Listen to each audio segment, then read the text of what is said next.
For any of you out there that remember, a few years ago I did a review series on the Dead of Night collection, which had its fair share of good films and its fair share of absolutely terrible ones. Well, after finishing that, I decided to complete another collection from my childhood, that being the Vipco Screamtime Collection. And after a few years of buying, a few years of moving house for the 100th time, finally got the complete collection. And I'm going to take a look at it. Otherwise, it'd feel like a complete waste of money.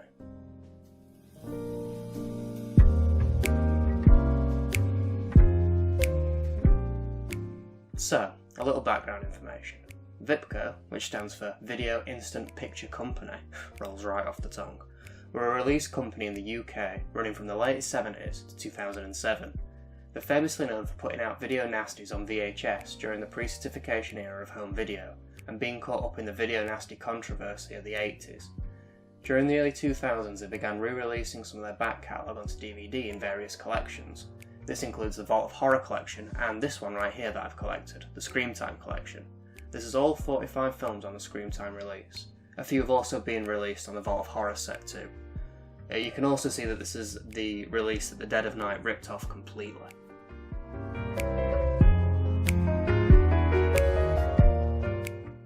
Now, Vipco is a relatively well-known and loved company, and so there's extensive information about them online. There's even a documentary that's called Vipco the Untold Story, and a book called Video Nasty Mayhem. Both were released over the past few years and I've not checked them out, so I don't know if they're worth your time or not. But it all goes to show that researching Vipco compared to the Dead of Night was an absolute breeze, because there's so much information and there's catalogues of all the releases out there online, so if you're interested in collecting yourself, information is easy to find on Vipco. That being said, even though it's a well-known, well-liked and well-documented company, it's not perfect, and I'm planning to go through the entire Screamtime collection and see which ones are worth your time and which ones aren't.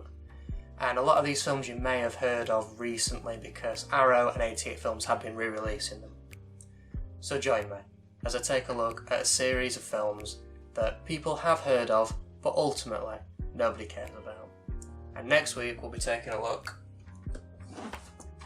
at Asylum.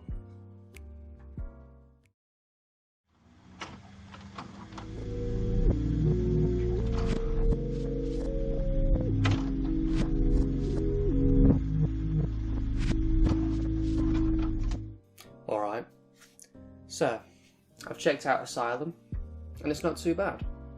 I'll start with a bit of background information. So Asylum is also known as House of Crazies, and it's a 1972 British horror film directed by Roy Ward Baker and written by Robert Bloch. Bloch wrote some of the short stories that this film's based on as well, and he also wrote, funnily enough, the novelisation of Hitchcock's Psycho. Now there are 4 short stories that this film's based on, written by Bloch, and it plays out as an anthology film, with the main plot being about a guy turning up at a mental hospital for a job interview, and the head of the hospital says that one of the doctors has gone crazy and is now one of the patients, and he tasks this guy with figuring out which of the patients is the now ex-doctor, and if he gets it right he gets the job. So then we have 4 patient stories, with the last patient story tying into the main plot. It's got a great cheap feel and it's very 70s. It's quite slow paced and it sort of absorbs you into the environment and the atmosphere, and then when it's lulled you in, then it gets really weird.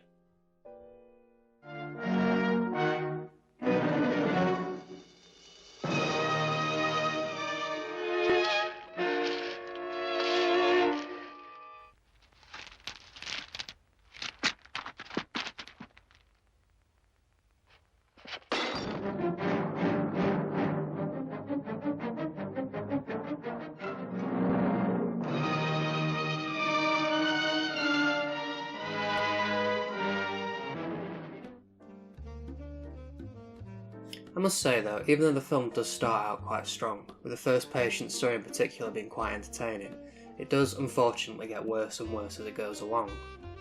Luckily though, they do save one of the best for last, and the film ends with a whole bunch of crazy and ridiculous plot twists and effects. The second story is of note as well because it stars Peter Cushing, and they really used him in the promotional material. Honestly though, he's not too bad, it's just a shame he's acting alongside a guy with a terrible Italian accent. Now, what can I do for you, Mr. Must be no mistake, is it clear? No mistake. Everything will be as you wish, I swear.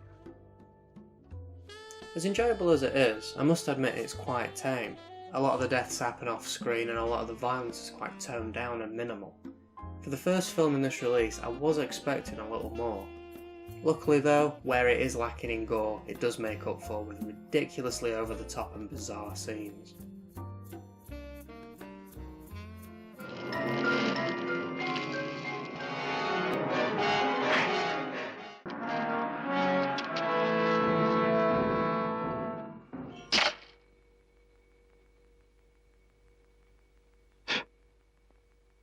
Rest in pieces.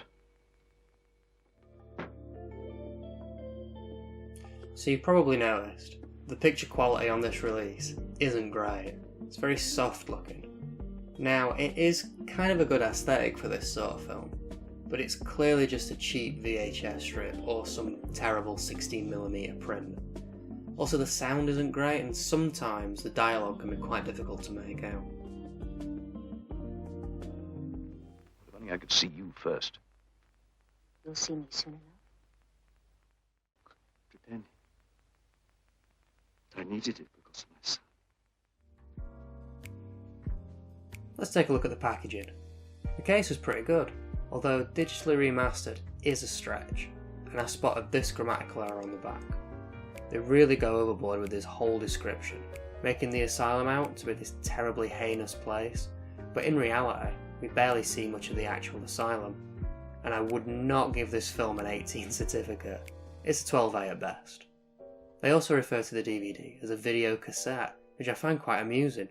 Maybe they copied this line off the VHS releases.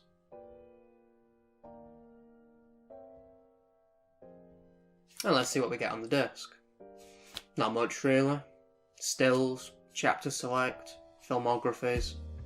Pretty standard stuff really for early budget DVD releases. And we also get a trailer. Now, I was expecting this trailer to be for this film, but it's not. It's for a rom-com called Tim, starring Mel Gibson and Catherine from Twin Peaks. Colleen McCulloch's Tim. You don't read anything? Ah. You can't read? Tim is a tender, heartwarming story of two people who never meant to fall in love. I'm sure someone who buys Vipco films is also in the market for this. Right? It's really got me wondering what other trailers we're going to come across in this collection. And a young man who had never loved like this before.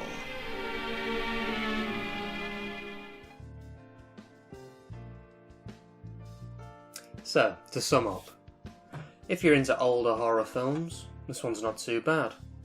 Now, this is not going to scratch any gorehounds' itches, but if you like slower, more atmospheric horror with a bunch of ridiculous moments, then this one might be for you. Now, as for the release itself, it's kind of what I expected really. It's nothing special, subpar quality, but it doesn't hinder the film too much. Now, if the release has put you off, then there is a Blu-ray out there by Second Sight, and it looks like there's a bunch of special features with that, not just a trailer for bloody Tim. So far, not a bad start, but I think it's only going to get better from there, because next week we're going to be taking a look at Lucio Fulci's The Beyond.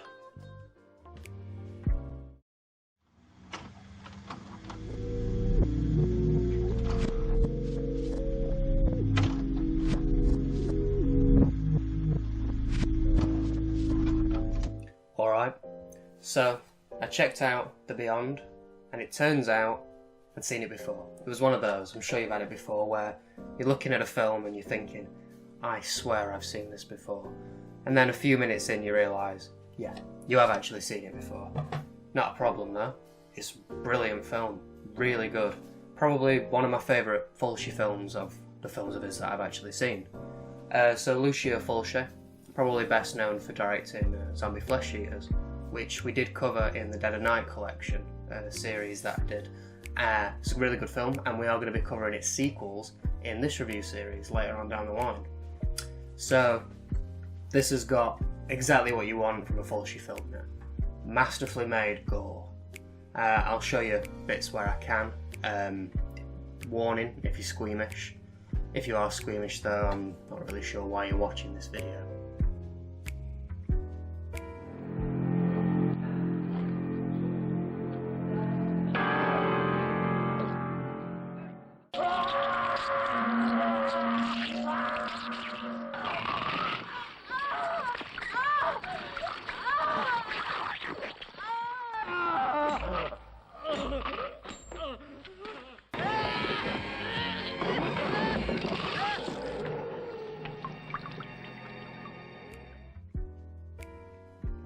This is an excellent example of an 80s Italian horror film, and this one kicked off the 80s, being made in 1981.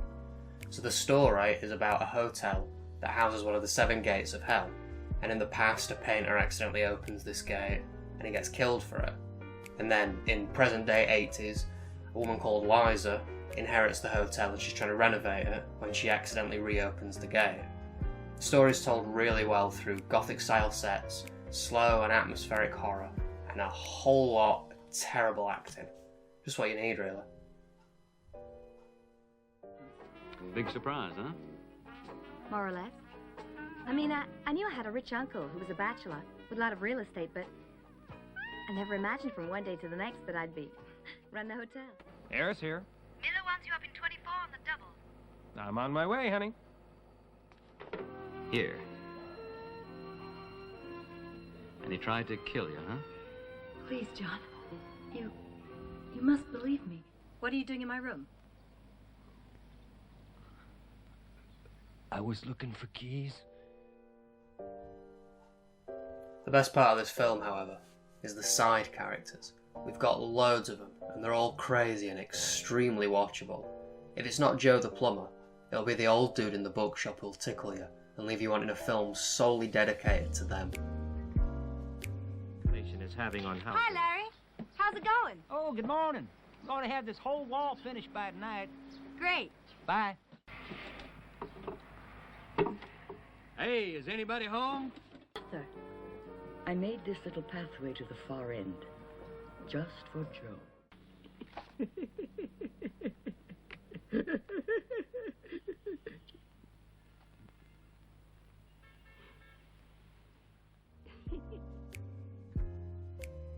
So there are 2 scenes that I want to talk about briefly, because I feel that they're worth talking about. Spoilers, I guess. So the first scene involves a mother and daughter visiting a hospital, where they get into a bit of a jam. The mother's face gets melted off by this milk-looking substance, and she turns into a red smoothie along the floor. And the daughter gets a face full of zombie and goes blind. Now the second scene involves a man who falls off a ladder, and then out of nowhere, he's getting eaten by tarantulas for 4 minutes. Incredible.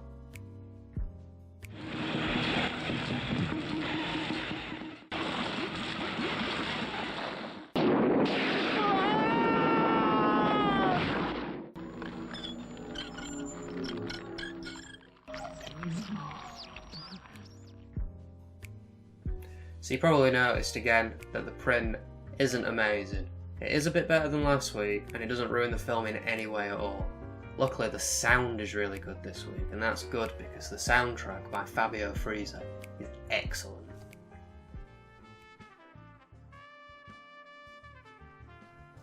Let's have a look at the packaging. It's really good. A fine example of a Vipco film. Really bigs up the film on the back, and it does not disappoint. Runtime's spot on, there's no spelling errors, it's all good here. There's even a quote from Time Out. You wouldn't see that on a Dead of Night film. Little side note as well, the first DVD started with the old Vipco logo.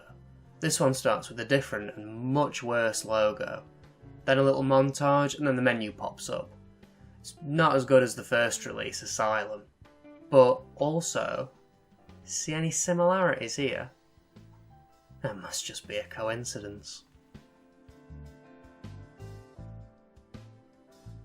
And let's see what we get on the disc. A really cheap looking menu, and then just standard stuff. Stills, filmographies, chapter select, and trailers, plural. Now, what trailers are we going to get this week? Good ones.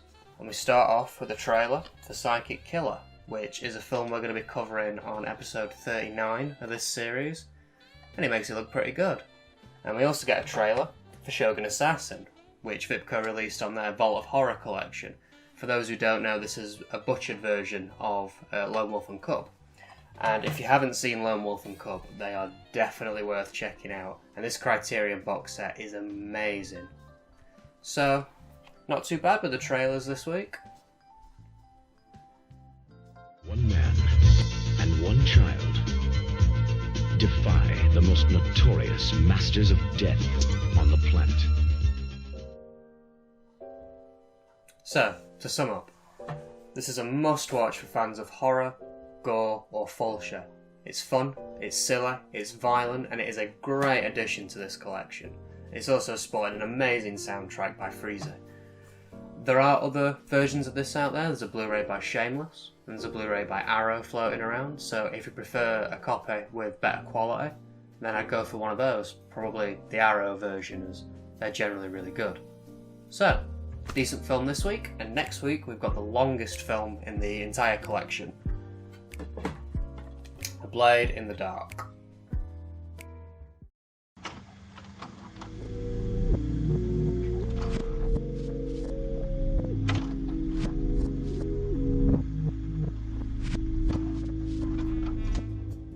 Alright, so, what is A Blade in the Dark?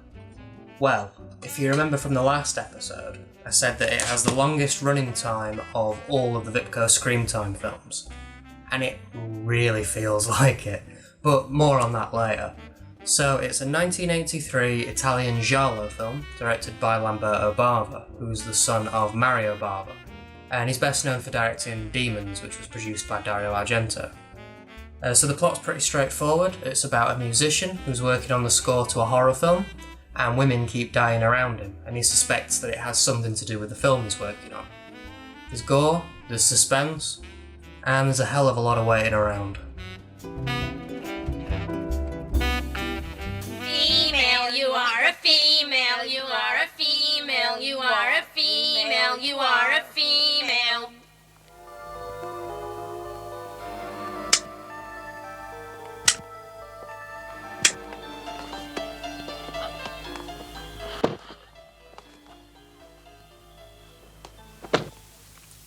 This is all the whiskey you possess? The bottle is finished.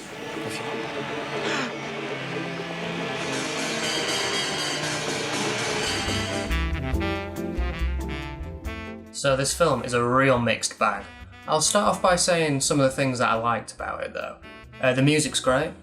Some of the kills are quite interesting. I quite like the one where the director gets strangled by her own film. Some of the shots are quite nice, and the ending twist is a lot of fun. The best part, however, is the dubbing. It's hilarious. Some lines are translated and acted terribly. Is it possible you're such a vacant nerd? Your satisfaction is to sit like a frog in the sun? Yes, Bruno. She was killed while you were playing the piano, all right? You know, Julia, you are being slightly difficult. 6:30, I'll be waiting then. Ciao. There, you see, all's well that finishes well, or whatever the guy said. If there was any whiskey left, this would be a good time to drink it. Right. Save the tea and yogurt for breakfast. I thought of you, too. And now for the bad. The characters are really unlikable, and they bicker a lot, which really gets tiring. Also the gore, it's not that well done. Some of the kills are interesting, but some of them are just pathetic. The pacing is the main issue, however. There are so many scenes that are really trying to build up the suspense, and it just equates to a bunch of people slowly walking around an empty house. And the environments are bland as well, so you can't even look at any nice sets.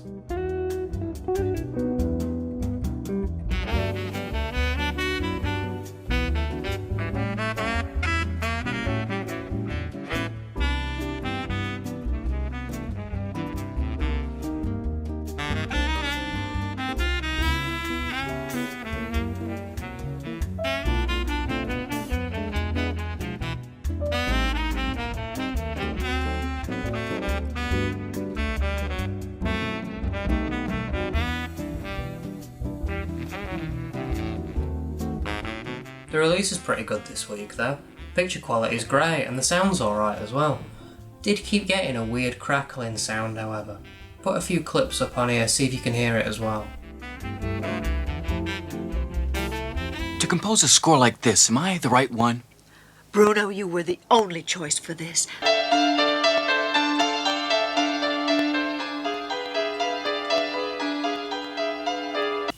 How come the diary's still on the table?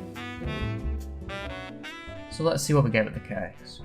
All seems pretty good, everything's correct, it sells the film quite well, and we even get this warning for a bathroom scene.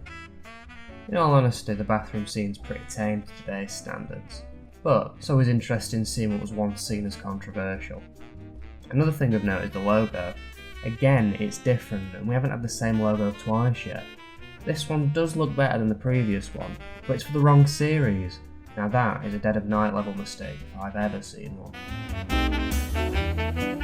And let's see what we get on the disc. Same as usual again, chapter select, stills, galleries, and this week we get 4 trailers. They're spoiling us. We get the same 2 trailers as last week, and this week we also get a trailer for Mountain of the Cannibal Gods, which we'll be covering on episode 12 of this series, and a trailer for Cannibal Holocaust, which they released on their Vault of Horror collection, and is worth watching alone just for the soundtrack. If you can listen to the soundtrack in any way, then do. It's amazing.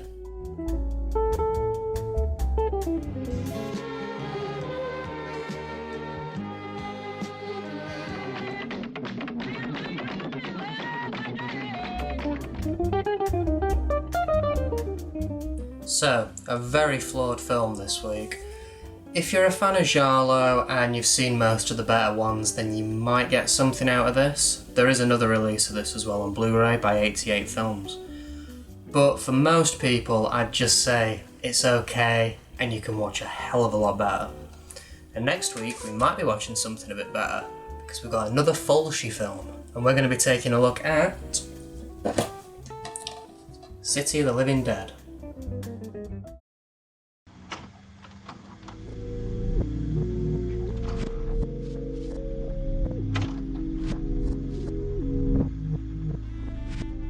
Alright, so, City of the Living Dead. Turns out that this film is the first part of a trilogy called the Gates of Hell trilogy, directed by Lucio Fulci. And the second part is a film we've actually already covered, The Beyond, which we covered in episode 3. And the third part is House by the Cemetery, which we'll be covering in episode 10, I believe, episode 10. So, City of the Living Dead. It's a 1980s Italian zombie film, directed by Lucio Fulci, and starring Catriona MacColl, who was also in The Beyond. It's very similar in plot to The Beyond, being centred around the Gates of Hell opening up.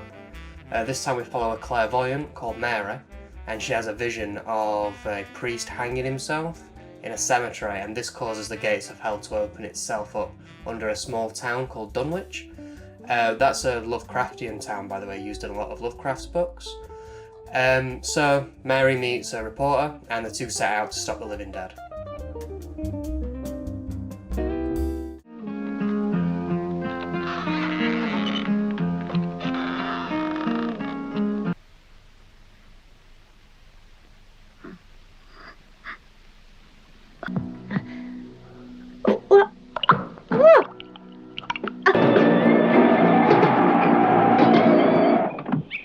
Hungry. Good. There's a lollipop in the glove box. I really enjoyed this film. There's not that much bad to say about it, really. The acting was fine, nowhere near as laughable. Either that or I'm getting used to it. The sets were great. Really interesting use of lighting and some really cool shots. The pacing was a lot of fun. And there's some really interesting effects that they use as well. There's like a snowstorm of maggots, and there's like walls cracking and windows smashing, and there's these bits with fire where there's like a reverse shot sort of thing going on. It's all really interesting stuff. The highlight, of course though, is the violence and gore, and this film is full of it straight out the gate.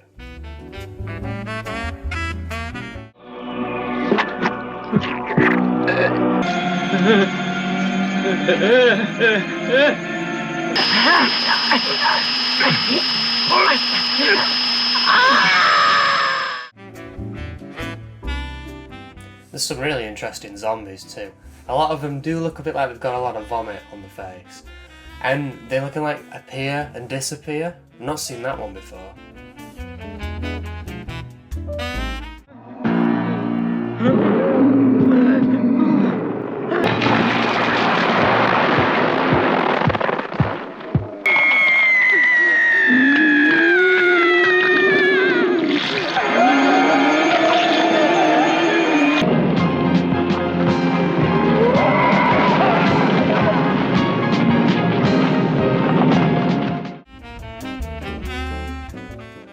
My one complaint is that the film does dip a little at the hour mark. There's about 10-15 minutes where I was a little bored, but the film does pick up towards the end, so it does make up for it.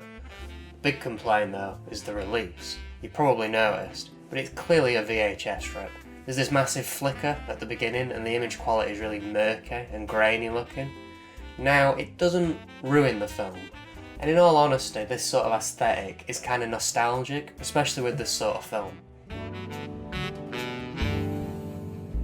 Now let's look at the case. All Good Here Again sells the film really well. We get a quote from an editor called Mark Goldblatt. No errors, all good. Same logo as last week's used again though, which it is annoying because they haven't fixed the incorrect release. Oh well, I'm sure they'll figure it out eventually. And now for the special features. Get quite a few here. We get the usual suspects, you know, chapter select, stills, filmographies. And the trailers unfortunately are duplicates this week. We get two. We get Cannibal Holocaust and Shogun Assassin again. But we also get audio commentary and an interview, both with the actor of this, Catriona MacColl. Now, I've not listened to the audio commentary, but it might be an interesting listen, and hey, at least they're trying. But the interview is a bit of a difficult one to sit through. She clearly doesn't like the film and she comes across as a little bit bitter and it makes it quite an uncomfortable sit. For me at the time, they weren't the best scripts in the world. So as I was saying, life has moved on since then, and thank goodness it has. And So, overall, this is a great film and a must-watch for zombie fans. I'd even say that it's better than The Beyond and probably the best film in this series that I've seen so far. Now, Arrow have put out a really amazing looking edition of this on Blu-ray, so I'd definitely say grab that one over this, as this release does leave a lot to be desired. So, a great Fulci film this week, and next week we're taking a look at something a little different with The Deadly Spawn. Oh my god, that looks ridiculous.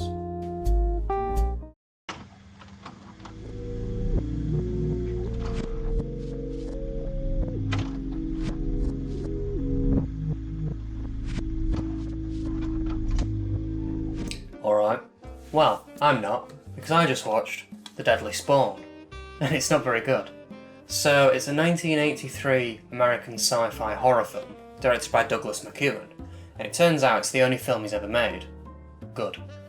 So the plot's pretty straightforward. It's about a meteorite hits Earth and it's got aliens in it, and the aliens proceed to attack a small town, which includes a small group of student scientists, a bunch of old ladies, and a kid who likes monsters. Now it's only 78 minutes long, but it feels about 4 hours.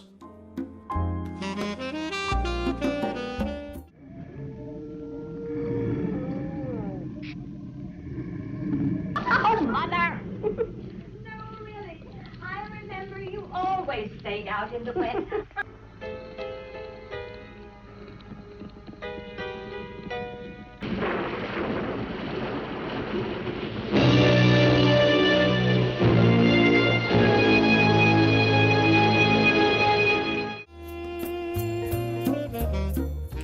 So where do I start with this then? Well, the plot is really bland. Nothing much really happens in between the aliens appearing, and the acting is not laughably bad, it's dull bad unfortunately.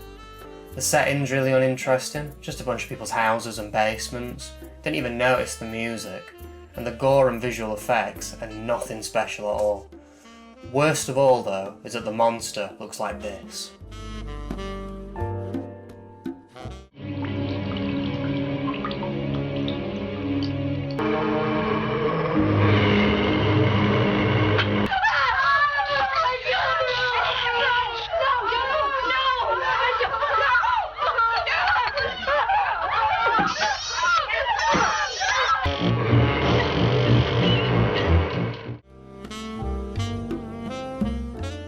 But you know what made this whole thing worse?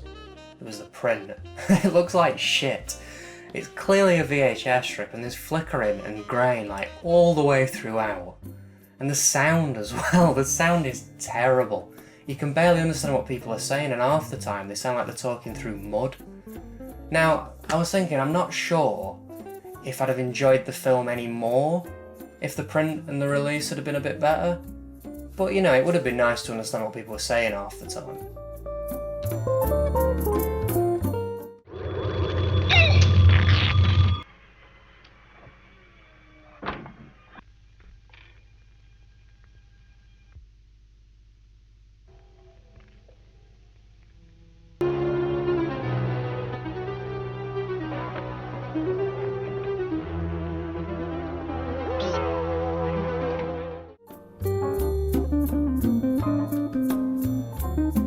Let's have a look at the case then. Again, everything's fine. It's very short. I guess they didn't have too many nice things to say. At least all the information's right, and this is the start of some of the taglines that I always associate with Vipco. Now the logo, different again, but it goes back to the original one this week, that lovely VHS one. Love it. Best part of this whole release. Well, let's see what we get on the disc. Nothing. We get chapter select, filmographies, stills, and 2 duplicate trailers. Psychic Killer and Shogun Assassin again. Very disappointing compared to last episode.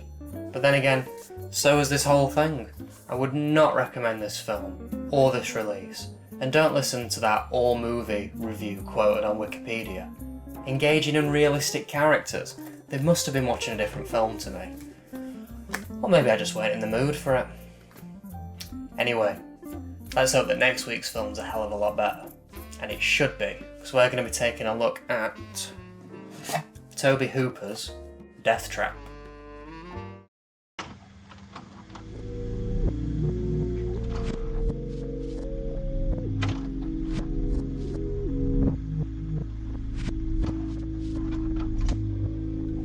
Alright, so this week I checked out Death Trap, and I was pleasantly surprised.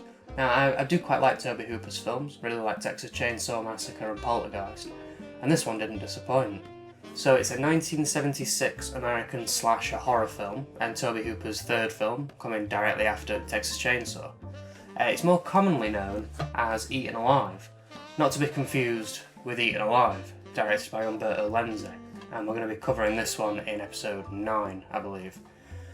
So the plot to Death Trap is pretty straightforward, really. It's about a crazy killer named Judd who runs a hotel and owns an alligator, but he refers to it as a croc.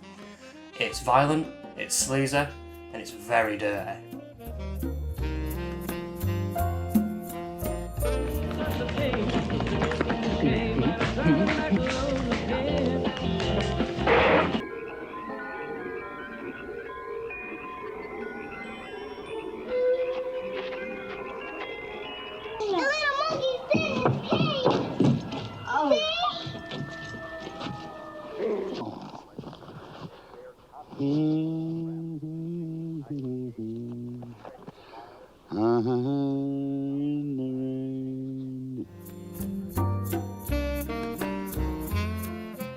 It's a very well made little film, if not a little aimless. The plot is basically people show up to this hotel and Judd with his alligator kill them or they fight back.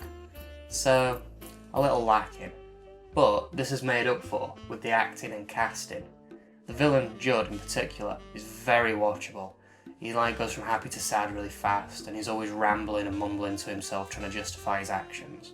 You also get a great performance from Robert Englund playing a character called Buck, and he says a line that most people will probably be familiar with.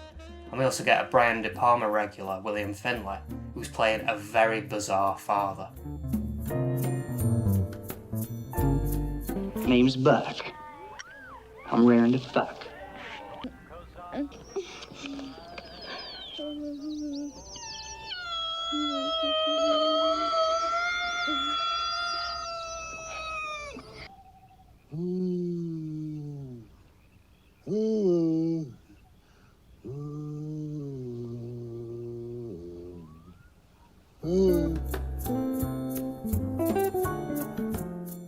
This film is filthy through and through.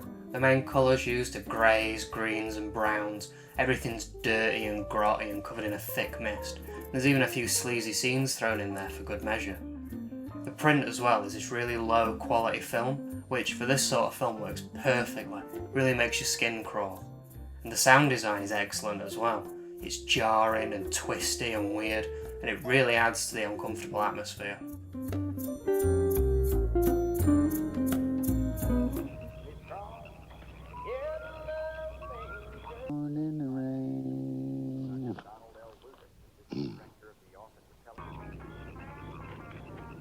What? Oh, sir.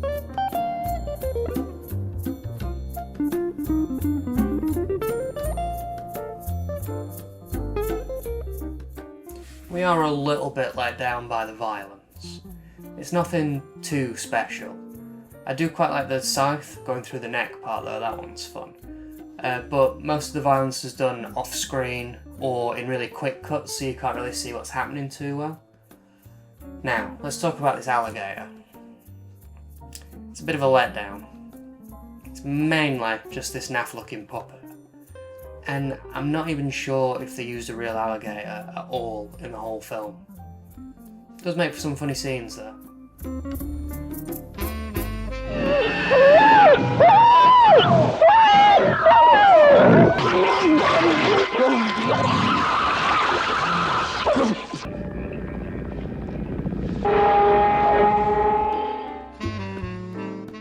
And time for the case. All seems fine, sells the film really well, info correct, all good. No tagline unfortunately though. Now the old logo's used again this time. Great stuff. And we get nothing new with this release. Chapter select stills and filmographies, and the same two trailers again. So Shogun Assassin and Psychic Killer. Bit lazy, but oh well. Overall though, really liked this film. It was a great little video nasty that makes you feel like you need a shower afterwards. If it does look interesting to you, this release is fine for the sort of film that it is. But there is a nice Blu-ray out there by Arrow that's probably worth your time. So, good film this time, and next time we're going to be taking a look at the shortest film in the whole Screamtime collection. Drive-In Massacre.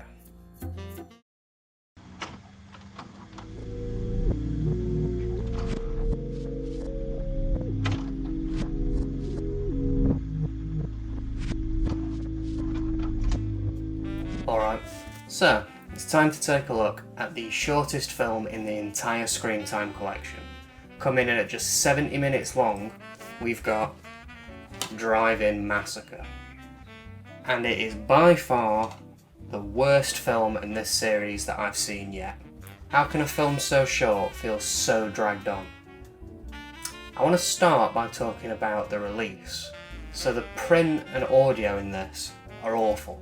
I spent most of my time straining to try and figure out what people were saying, and the print quality is muddy, and it's got scratches and flickers all the way throughout. It's clearly a very low grade film print. But I don't really know what I was expecting from a 70-minute long film called Drive-In Massacre.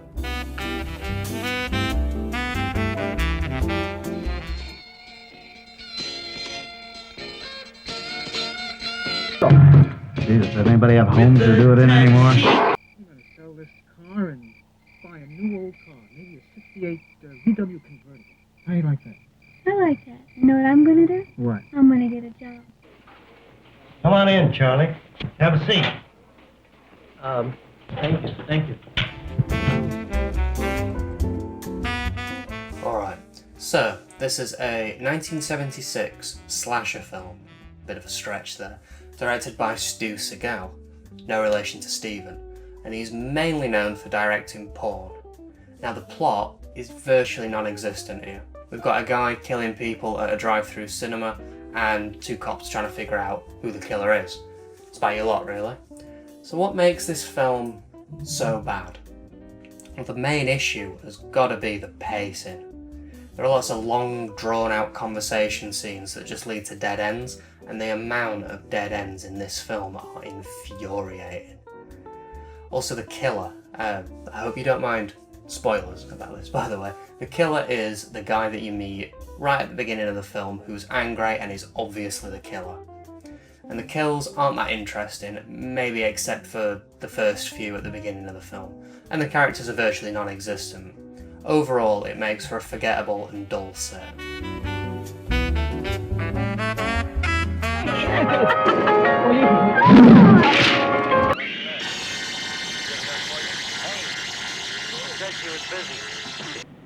But then I had my accident. Where is this collection now? Do you have any of it? Oh, no. Mr. Van Heusen has it. Takes it with him everywhere he goes. I think it's in India. Mr. Van Heusen's in Hawaii.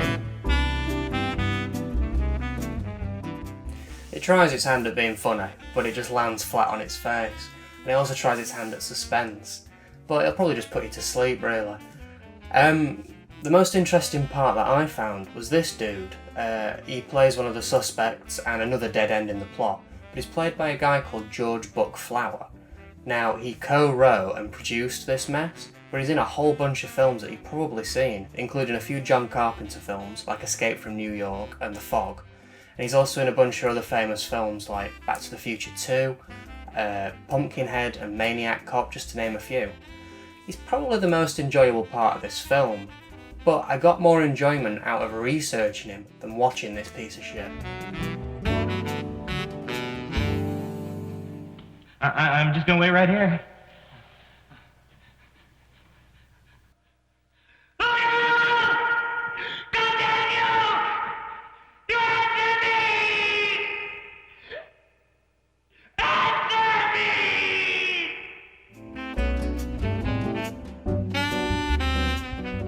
I want to quickly mention the ending. I'm sure none of you are going to mind me spoiling the ending for you. So the big twist is that the killer is now on the loose and he's broken through and he's in your drive-in cinema. And you can probably see the issues there. It does come across as pretty pathetic when you just sat comfortably at home watching this on DVD.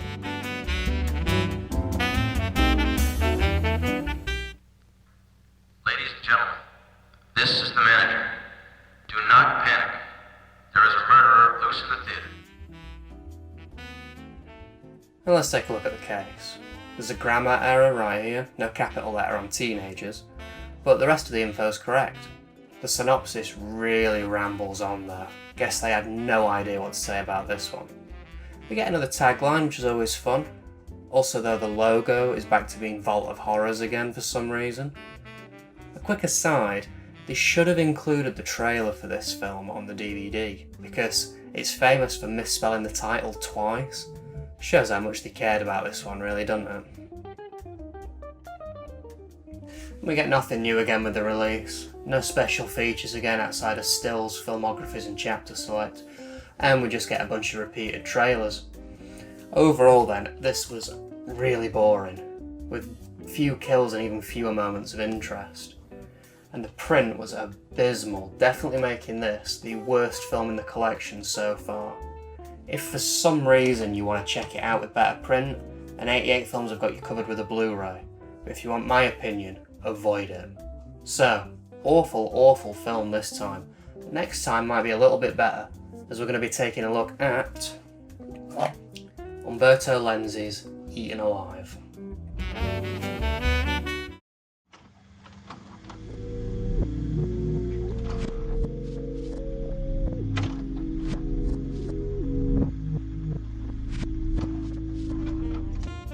Alright, so next up, I took a look at Eaten Alive.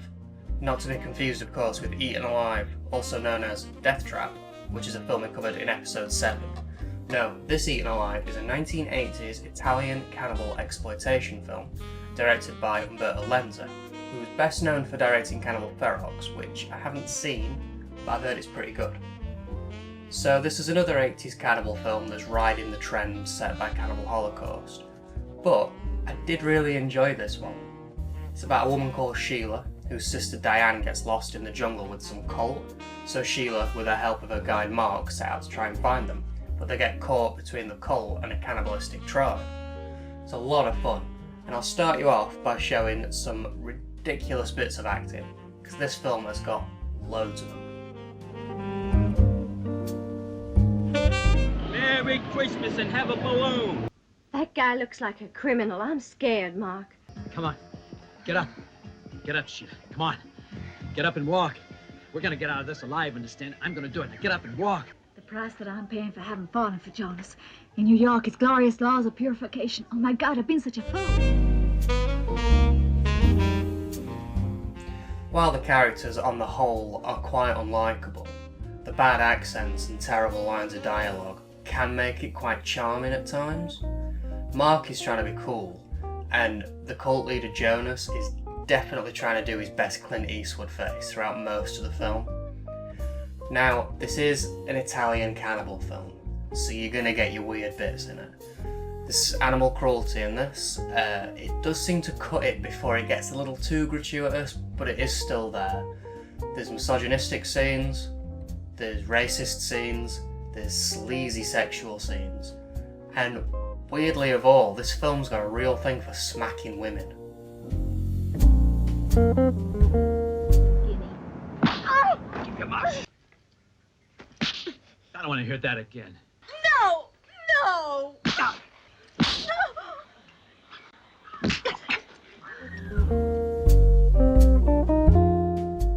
For a cannibal film though, this is really lacking in the cannibalism department. At first I thought that the film was quite heavily cut, so I checked it out on the BBFC website, but now apparently this is a fully uncut version. Most of the violence is implied, and there's only a few scenes of cannibalism that I can actually remember. It does make up for it though with some great shots, some fantastic sets, and some really fun music. The editing's a little bit weird though.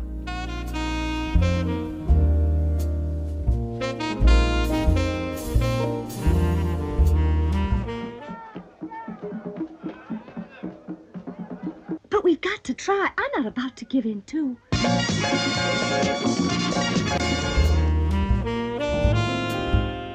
few weird bits I wanted to mention. There's a Godfather reference in this for no reason, and while Eaten Alive and Death Trap do share a namesake, they also share alligator scenes. For some reason, I mean, Death Trap's full of alligator scenes, but there's one quite big alligator scene in Eaten Alive, and I must say, it's better in Eaten Alive, even though it's the main focus of Death Trap. Eaten Alive has got the better alligator attack scene. Also, at the beginning, there's a large billboard for Frank Zappa's Baby Snakes. It's not that weird, I'm a bit of a fan, so I fancied mentioning it. I'm gonna make you an offer you can't refuse. I give you $1.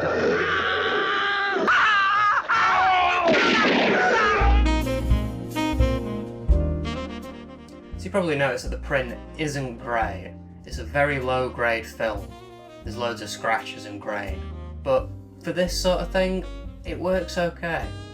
Also, no problems with the sound. It's clear and everything sounds really good.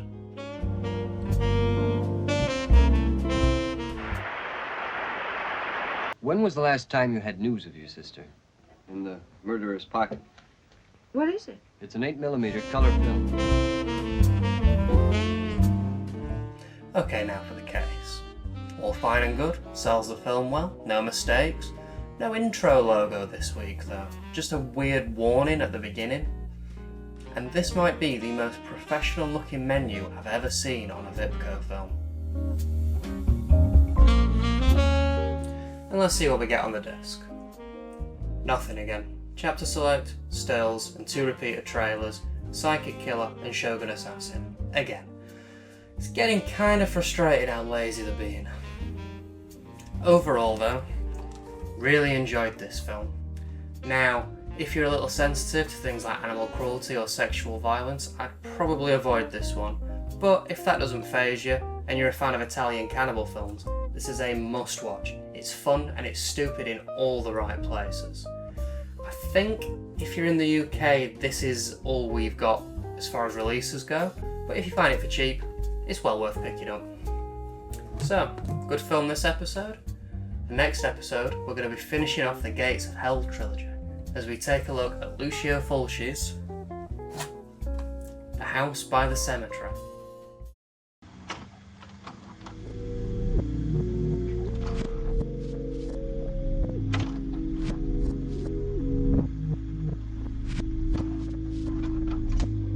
Alright, so this week I finished the Gates of Hell trilogy and watched House by the Cemetery. And it was alright. Unfortunately though, nowhere near as good as the other two in the trilogy, The Beyond and City of the Living Dead. Not by a long shot. So it's a 1981 Italian zombie horror film, directed of course by Lucio Fulci, and once again starring Catriona MacColl. If you like gore, bad dubbing, and a zombie or two, then I'd say you're in the right place.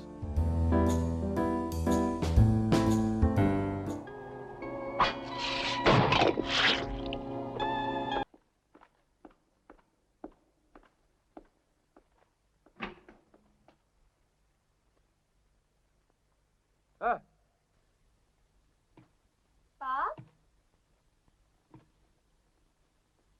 Anne? So where do the Gates of Hell open up this time then? Well, they don't really. No, the plot is about a family who move into a house where a colleague of the husband, who's a doctor, went crazy and murdered his family. Turns out the house is built on top of a cemetery, not by a cemetery, and the basement is inhabited by the late Dr. Freudstein, who is now a zombie, and definitely wins the award for most ridiculous name. And he sometimes kills people. Now the main problem is probably the pacing. There's a lot of long exposition scenes, and there's not much violence, and I think the zombie's only in it a handful of times. Luckily though, the violence and gore that we do get are really well made.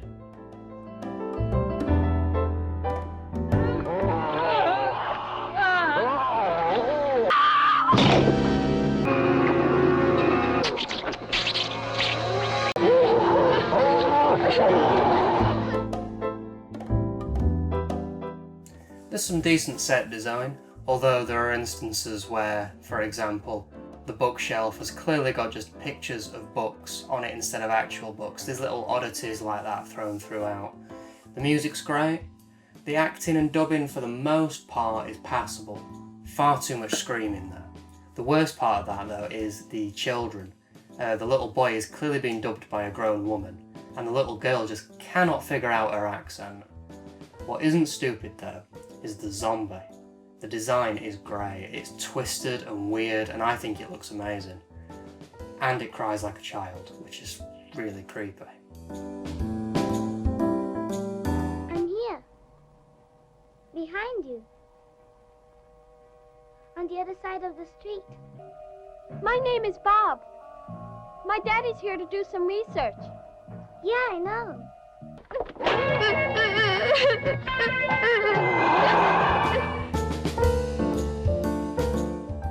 A scene of note, and one that is definitely in line with Fulci, is the bat scene. It goes on, and this bat's getting stabbed and stabbed, and it's very, very similar in pacing to the spider scene in The Beyond. Although slightly not as good as that, for this film, it's a real standout moment.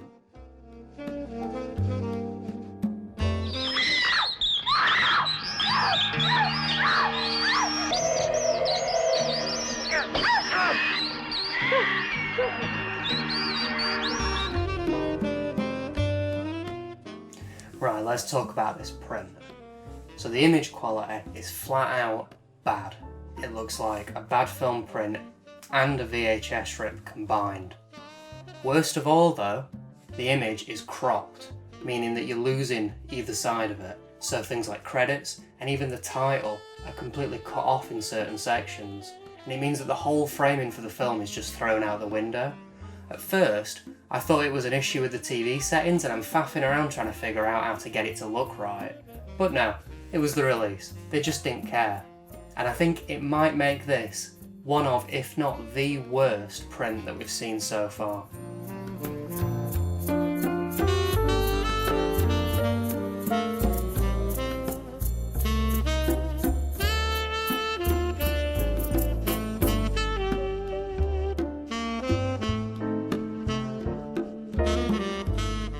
Now for the case. All fine really. This bit looks a little bit weird, but that's all. The old incorrect logo's back again. No consistency. Also, this menu looks terrible. You can barely read the text with that font. And let's see what we get on the disc. I think you all know by now what we bloody get on the disc. Sing along with me, everyone. We get stills, filmographies, chapter select, and trailers. And yes, the repeated trailers. We get Cannibal Holocaust, Psychic Killer, Mountain of the Cannibal Gods. What's that? No Shogun Assassin? Who'd have thought, eh? I really hope that they start mixing these up a little bit. I'm getting a little bored. Overall though, House by the Cemetery. It was okay. It was okay. It suffers a little bit with its story and its pacing, but it makes up for it with its effects and its gore, even if there's not too much of it. But I mean, it's only 80 minutes, so it doesn't really overstay its welcome. If you're wanting a better quality version of it, which I'd recommend, Arrow have got you covered, and hopefully theirs fits on the screen properly. So let's have a look at the Gates of Hell trilogy overall. Would I recommend it? Definitely, definitely. If you're a fan of gory films, horror films, Italian, badly dubbed, funny films, these are fantastic watches. They do unfortunately get worse in quality as they go along. I would definitely recommend these two. City of the Living Dead and The Beyond are fantastic. This one's okay as a little follow-up, a little aside. So, interesting watch this time, and next time it's going to get even more interesting. So we're going to be taking a look at Island of Death. Her husband, an early riser, has an encounter with a young goat.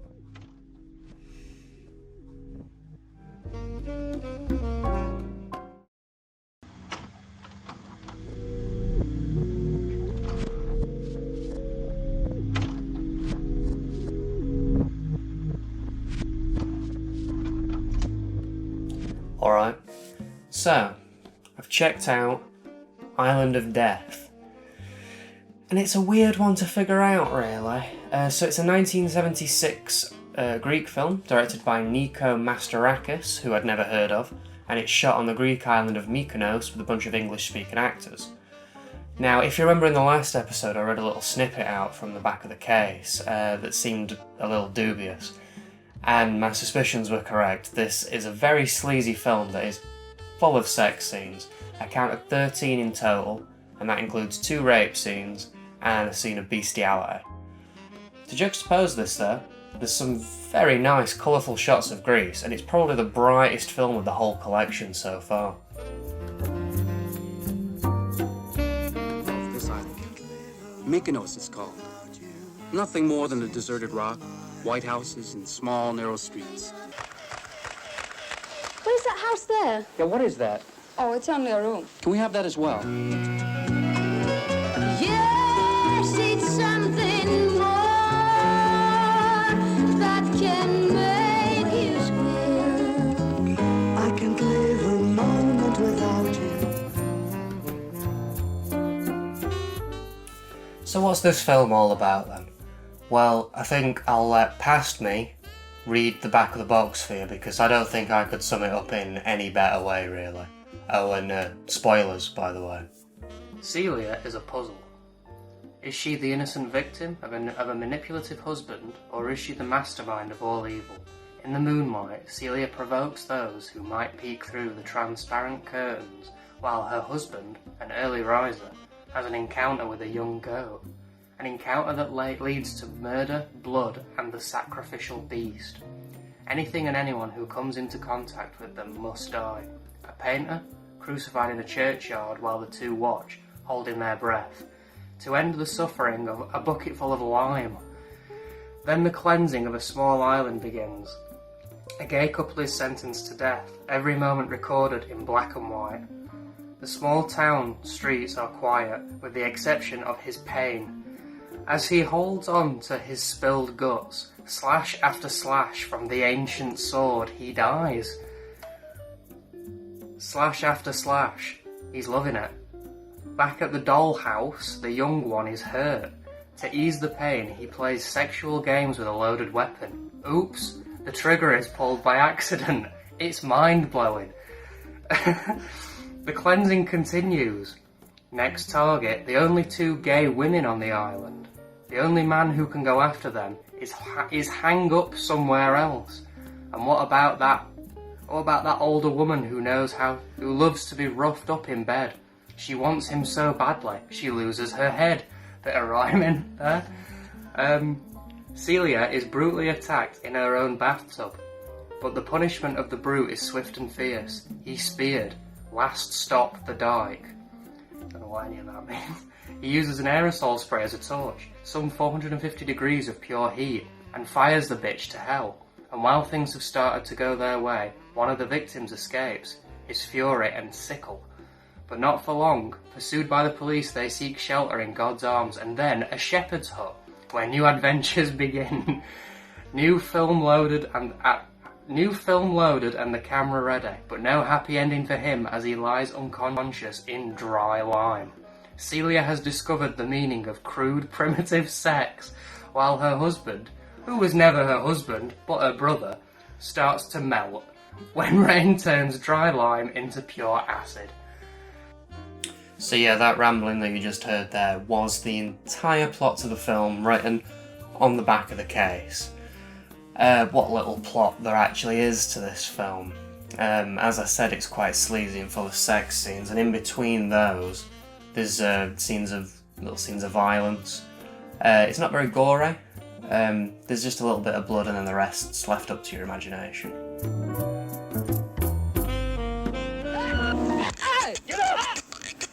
Get up!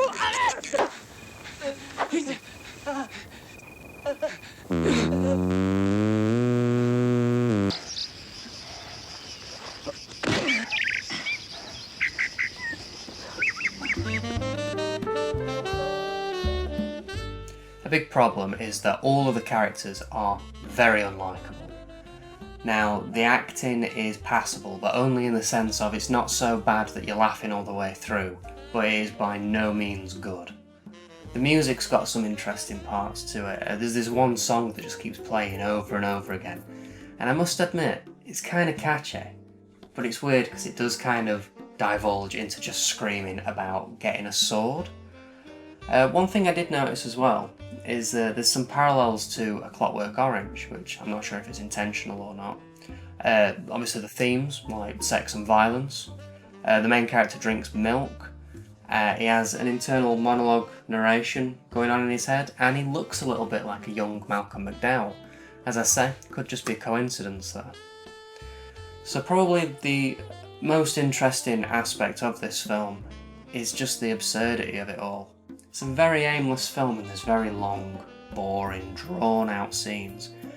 But interspersed into these is just the most bizarre acts and ideas that these characters insist on being a part of. It makes for a very strange sit, and I found myself asking why a hell of a lot.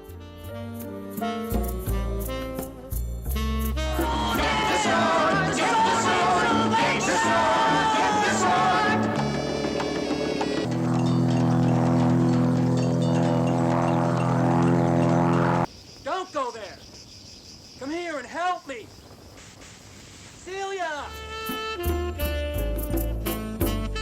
There's a few strange editing choices, such as the use of fisheye lens and inverted colours. All seems a little amateurish, but it's not the end of the world, and honestly it kind of adds to the surreal nature of everything. It's also worth mentioning that this film is cut by 4 minutes. The aerosol flamethrower scene and the big rape scene are heavily edited.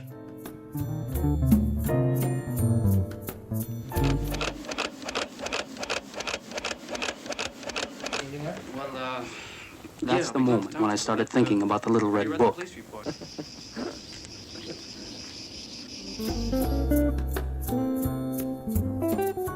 So let's look at this print. Seems alright, really. It's not the best, it's not the worst, it's just sort of somewhere in the middle. Clearly it's a VHS rip, and you get flickers and scratches, but not enough to sort of hinder your experience with the film, and it's quite passable, really.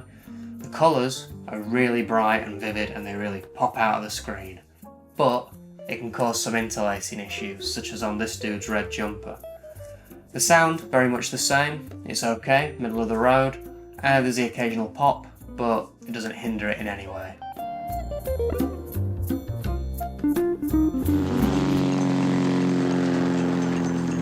And just think of it. Patricia lying in bed. Now, let's have a look at this bloody case. So you've already heard me read it out, but there's a few errors here too. Firstly, this bit here, where there's no space between speared and last. Also this bit, where it says, is hang up somewhere else? And here, pretty sure roughened up in bed isn't right. Finally, another missed space here between hell and. Mostly though, I just can't believe it tells you the entire plot, ending twist and all. Never seen a case do that before. And some of the ways that it says things. Oops, the trigger is pulled by accident, and he's loving it. Sounds like a carry-on film. But anyway, outside of that, everything else is right. We get another incorrect logo at the beginning again, it's the Vault of Horror one. That description though, ridiculous. Time to see what we get on the disc. And I think someone must have overheard me moaning last episode, because outside of the usual stuff, all 4 trailers are present here, we also get a 25-minute long interview with the director. Now, the quality's not great, but the interview itself is quite interesting. He talks about how he only made this film so that he could get money, so that he could fund his next film. He doesn't really seem passionate about this film, but he doesn't regret making it either, and he'll never show it to his daughter. He's got some decent opinions on censorship and the BBFC, and generally just comes across quite well. And sometimes the story behind the movie is more interesting than the story in the movie itself, and Island of Death is no different. Overall then, this was a very bizarre sit. Its themes can be quite extreme, so if you're sensitive to things like rape, bestiality and sexual violence, then I'd probably avoid it.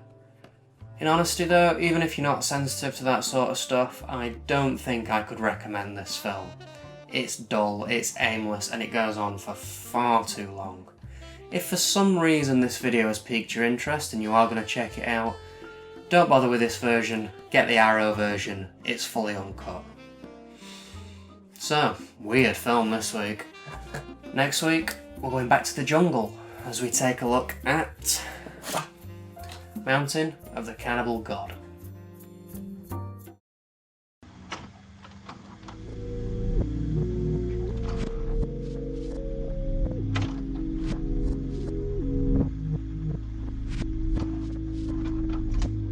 Alright, so this week, got around to watching one that I've kind of been looking forward to. Mountain of the Cannibal God. I mean, I've seen the trailer enough times for it, I'm not surprised that the marketing actually worked on me. But you know what? It was pretty good. So it's a 1978 Italian cannibal film, directed by Sergio Martino, and starring Ursula Andress, who's probably best known as one of the Bond girls. The back of the box really wants you to know that, whilst also advertising her in a bit of an old-fashioned way. If you like your sleazy cannibal exploitation films with a good dose of gore, then you'll probably be interested in this.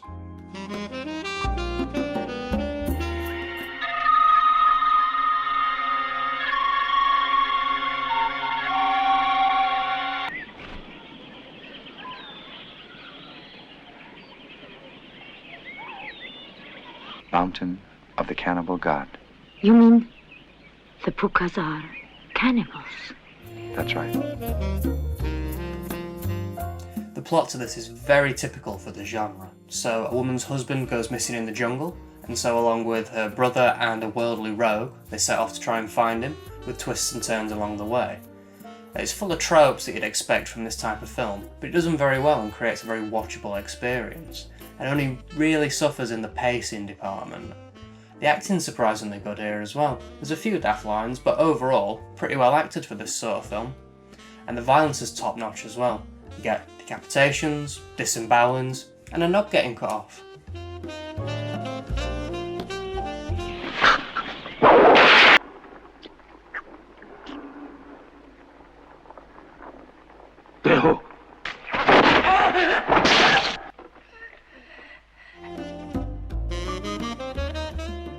Now, I would definitely refer to this film as a sleazy film. But in all honesty, it's not as sleazy as I was expecting it to be. We only get a couple of nude scenes, there's one attempted sex scene and one attempted rape scene. I guess to make up for this though, the animal cruelty is through the roof. Not nice. Outside of the gruesome stuff though, the film actually manages to create some quite tense scenes, and the jungle, which is a jungle in Sri Lanka, really creates a claustrophobic setting, and it really heightens the chase scenes and it really adds to the overall mood.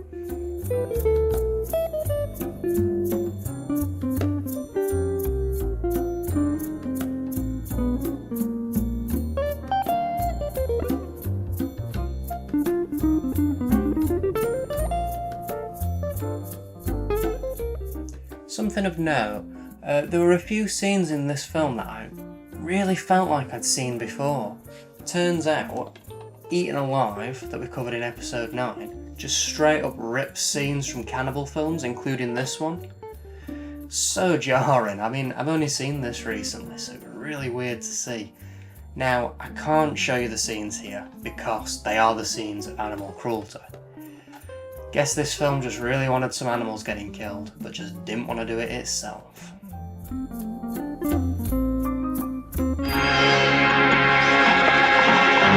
Maybe you're still being chased by the ghost of your cannibals. That's right! You don't forget the taste of human flesh.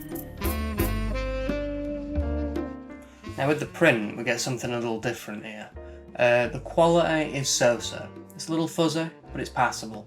Same for the audio really, except for the river scene, where you can barely understand a word anyone's saying. Now the weird part of this is the aspect ratio. So it starts out as a 2.35 to 1 aspect ratio, which is sort of like super widescreen, and then after the credits at the beginning, it zooms in to this weird 16:9, which is really annoying because you notice that people are cut out of the frame and the frame is just completely off. And then just before the end credits, zooms back out again to the 2.35:1. Never seen that before.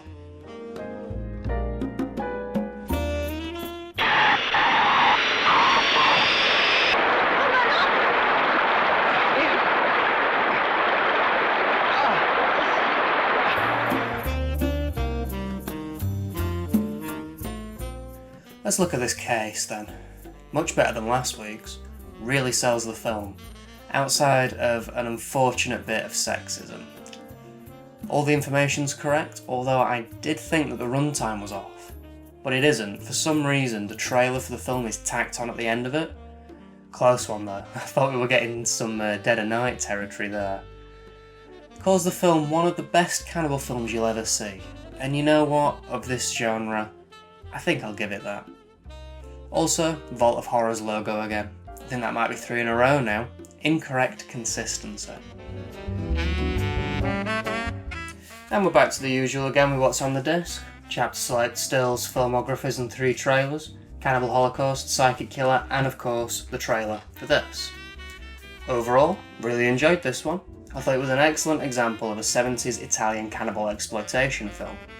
Now, if you're sensitive to things like animal cruelty or rape, then I'd avoid it. If that sort of stuff don't bother you and you're a fan of the genre, then this one's definitely worth checking out. This print is okay, apart from the weird aspect ratio thing. There is a Blu-ray out there though by Shameless, if you wanted an upgrade. Overall then, decent film this week. Next week, who the hell knows? Because we're going to be taking a look at The Mutilator. What a title.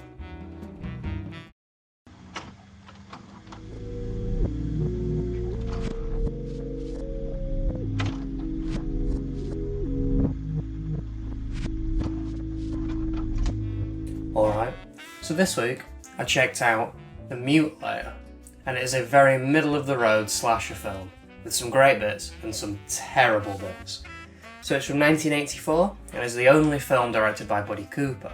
It's got the plot to every slasher film you've ever seen. A bunch of horny teenagers go stay in an isolated house overnight, and they get picked off one by one by a slow moving maniac, who the film gives away in the first 20 minutes. So don't go into this expecting any sort of mystery. I'm gonna set a new high score on Video Machine. I'm gonna watch.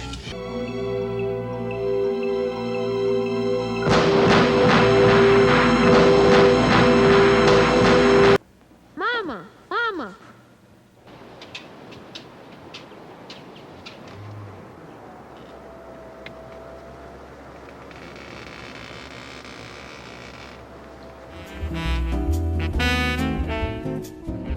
The characters are as archetypal as they come, with the acting ranging from laughably bad to passable.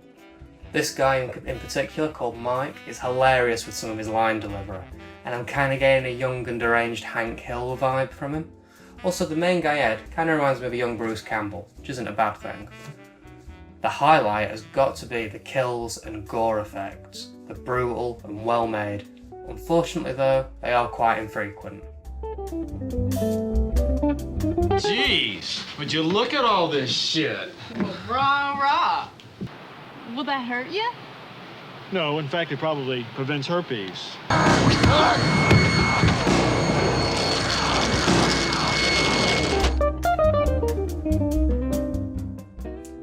The music's of note as well. There's this song that plays at the beginning and the end, and it's really fun and cheesy, and it fits really well, gets you sort of excited to watch the film. But unfortunately, I'd say that is where the good stuff ends. The main problem would be the pacing. Around 30 minutes in, I found myself getting a little bored, and it didn't really pick up again until the last 10 minutes of the film.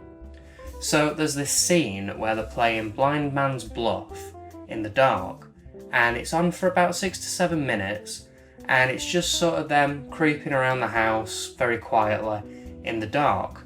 But that's the problem. You can't really see what's happening. And to be honest, that's kind of the case for the last third of this film. It's just far too dark. I found myself saying, turn the lights on. Not because it would have been a smart move for them to do in the film, but because I just wanted to see what was happening.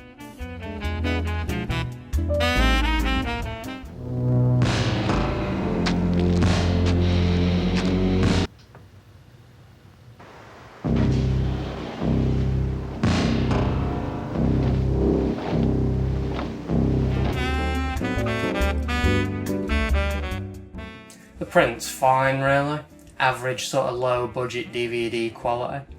Very few flickers, not too many. I did notice a stutter, but that might have been on my end. It was almost like the frame freezes for just like a split second. Could have been my PS4, not really sure on that one. Also, there is a massive dip in quality as the credits start, the opening credits, but when they finish, it's all fine and normal again. So I think that might be something to do with the print. Maybe the title overlays, maybe a drop in quality there. Again, not sure on that one either. Let me know.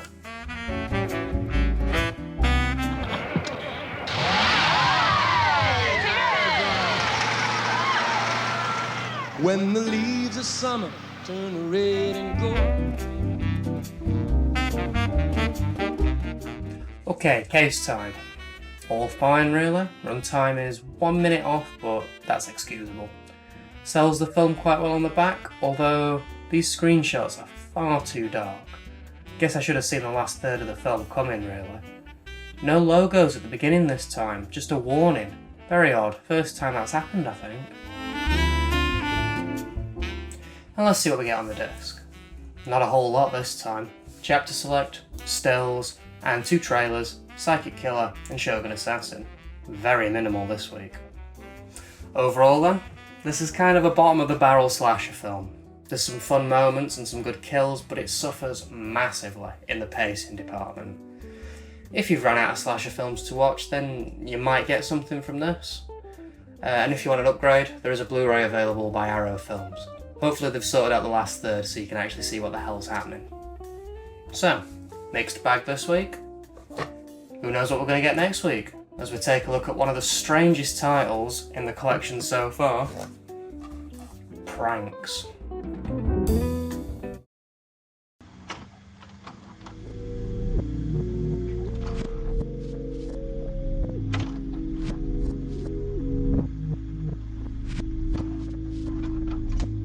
Alright, so this week I checked out Oliver Twisted. Not really, that was a prank, because I actually checked out Pranks. As you can probably tell by the title of the video. Got you there, didn't I? So it's another slasher film, but it's a very boring one.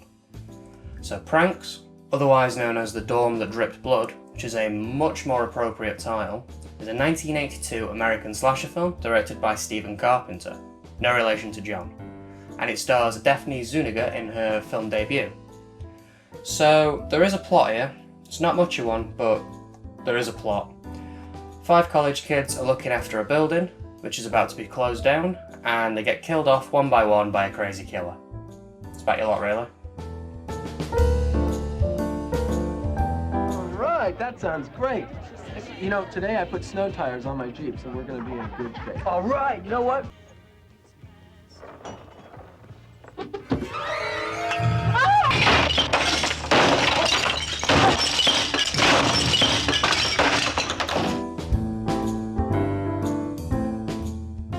As previously stated then, it is a very boring sit.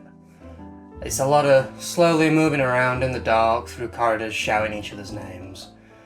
The characters are inoffensive to the point of being slightly offensive, and the acting is just passable. It's not hilariously bad, and it's not amazing either. It'd almost be a competent film if more things happened. There's a twist at the end, but it's handled terribly. The reveal is ridiculous. And spoilers for the end of the film, sure you're not really going to mind me spoiling the end of the film, but it's one of the only interesting parts really. The bad guy actually wins at the end, but they don't really do anything with it. He just wins and then the film ends. Bit of a missed opportunity really. A lot of the kills are done off screen, which is a shame, but some of the kills are actually some of the highlights of the film really. There's 2 scenes that stand out to me. There's one where the girl gets her head run over by a car. You don't see much, but the sound design's really good for it. And then there's the scene towards the end where all the bodies of the dead are revealed. And some effects are quite good there. It's quite an effective scene. My biggest issue though is that there is only one prank in the whole film. And it's a pathetic one at that.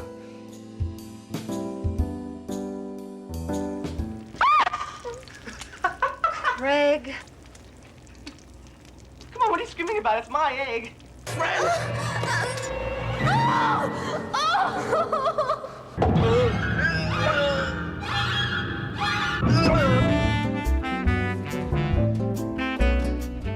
The release is standard for a low-budget horror film really. It's a low-quality print, but it's watchable. There's a few flickers and a few blue streaks, but that's about your lot really. And same old stuff on the disc as well. Chapter select stills, filmographies, and 3 repeated trailers.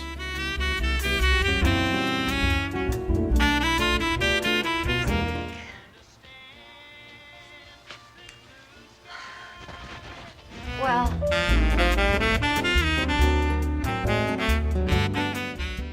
Case time. It's fine. Very short, which isn't a surprise. This bit's worded weirdly though. Everyone is not successful. Reads a little garbled. Screenshots are nice and all the info's correct. The logo's back again, and it's the Vault of Horror one again.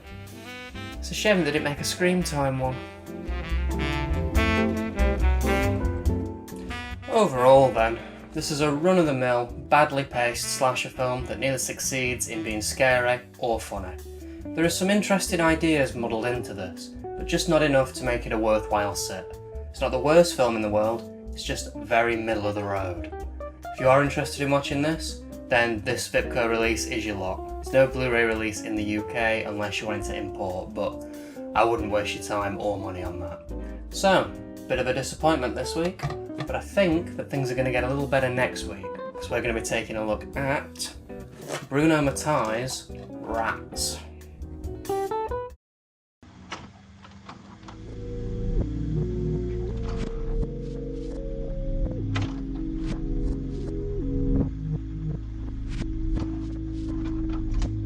Alright, so this week I checked out Rats. Now, I've got a very fond memory of drunkenly watching this with a friend one time, and rewatching it sober, it doesn't disappoint. It is masterfully made stupidity. So, more commonly known with the subtitle included Rats, Night of Terror, it's a 1984 post-apocalyptic horror film directed by Bruno Mattei, who's best known for doing a bunch of really sleazy sexploitation films, and also co-directing Zombie Flesh Eaters 2 with Lucio Fulci, which we'll be covering later on in the series. So there's a hell of a lot of rats in this, and there's a hell of a lot of bad dubbing. I'm gonna warm their whiskers. Oh, you know! Look at that! This is sugar!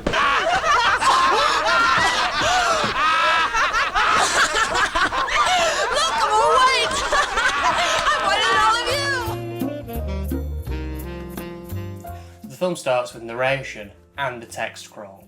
Seems a little overkill, really. It tells us that a bomb went off in the year 2015 and it wiped out most of the population of the Earth. So now we follow on 225 years after this, and we follow a bunch of dickheads as they find an old abandoned building. And it seems ideal for them because it's got a lot of food and water. But it's also got a lot of mutated rats that eat people. So it follows a slasher formula where a bunch of people getting killed and the group's trying to figure out who did it and how it can be stopped. It's a lot of silly fun, and scenes generally boil down to people overreacting over a bunch of bored and harmless looking rats. From that moment begins the era that will come to be called after the bomb. Here come the rats! Open up! For God's sake! Right! Blake! Keep moving! Don't stop! This is torture! I can't stand it anymore!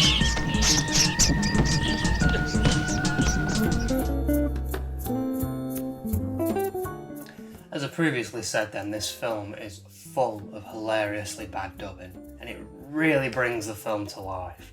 Every character's got their own little quirk, and the character Lilith in particular is worth keeping your eyes on because she has some brilliant delivery. Outside of that, the pacing's pretty good, keeps you engaged for most of the film until, say, around the last 20 minutes or so. It kind of gets a little bit drawn out. There's a great twist at the end though, and it really got me laughing. The sets and the costumes are very fitting for an 80s post-apocalypse film, almost like the apocalypse happened and this group could only get the clothes from a local theatre costume department. Kind of feels a bit like a theatre play actually. When the gang's all together, they're all sort of stood in one big line facing the camera, and the bit towards the beginning where they're checking out the building, I expect them to burst into song at any minute. Let's see. I'll make you pregnant. If you can make that thing work. How could it happen? How could it happen? In the cellar, we found strange and wonderful things. Christ, you dirty beast! That's why our water gets polluted! Shit! The violence and gore is pretty good, even if we don't get a lot of it. There's some pretty good corpses, and the rats coming out of people look quite fun, especially the exploding ones. There really are a hell of a lot of rats in this. Makes me wonder if it's one maybe to watch out for with like animal cruelty and such.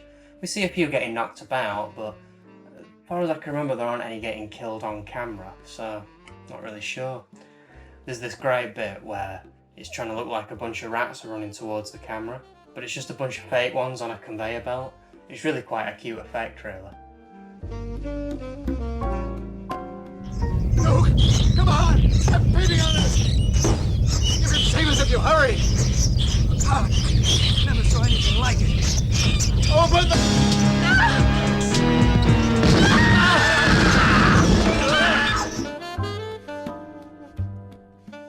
Now for the print. And it's great this time around.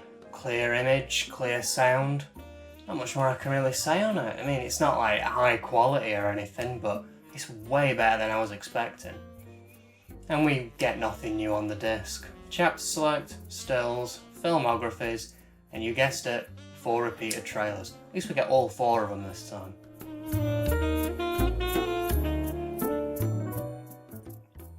Now let's have a look at this case. All fine, nothing really to say here. It's short and to the point, and all the info's correct. Pretty good job here, Vipco. We get the Vault of Horrors logo again. It's expected at this point though.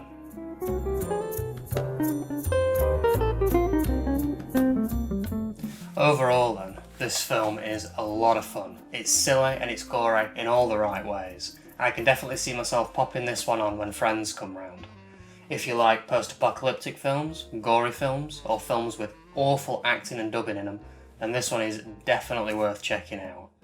There is a Blu-ray out there by 88 Films if you do fancy the upgrade, but honestly this one's fine, and if you see it out and about for cheap and you fancy checking it out, it's probably worth grabbing.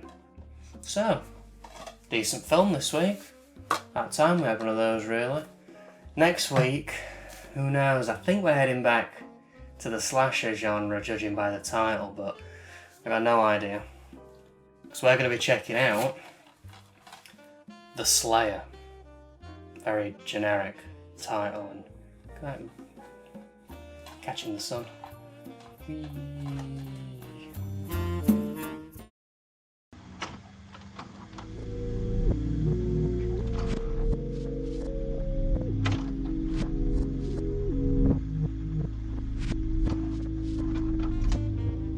Alright.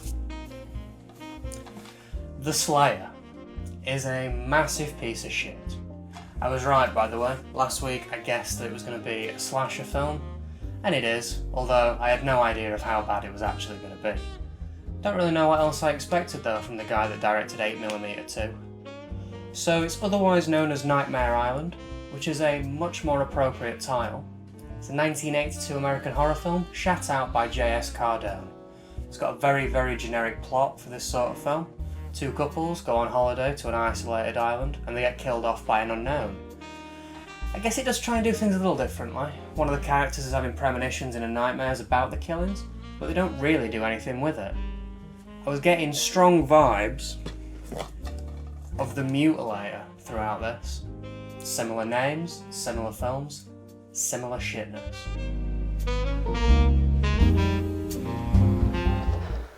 Oh boy. Brandy, my favorite kind. Mmm. Caviar, ugh.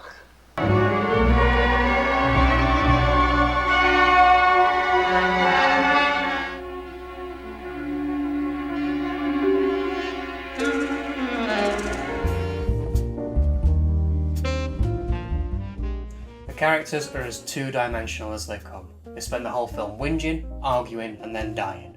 The biggest issue is the pacing. Not a hell of a lot happens in this film, and there's lots and lots of just slowly walking through rooms in the dark, shouting out each other's names.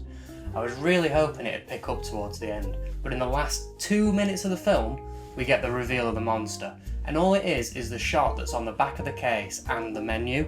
So, you see this? See this image here? Yeah, see that? Right, you've seen the ending of the film. It's just a pan up to that, and then that's it, you're done. Although, in the last minute, just before the credits, there is another twist, and I'm going to spoil it because it's the worst twist imaginable. It's the twist that they say, do not use this twist in your film. Of course, as Biggie Smalls once said, it was only a dream. What a cop-out.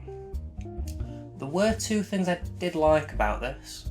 Number 1 is the violence. It's quite well made, but it's very infrequent. And number 2 is the sets. Again, very well made, and there's a great atmosphere to them. But these two things are not enough to save the film.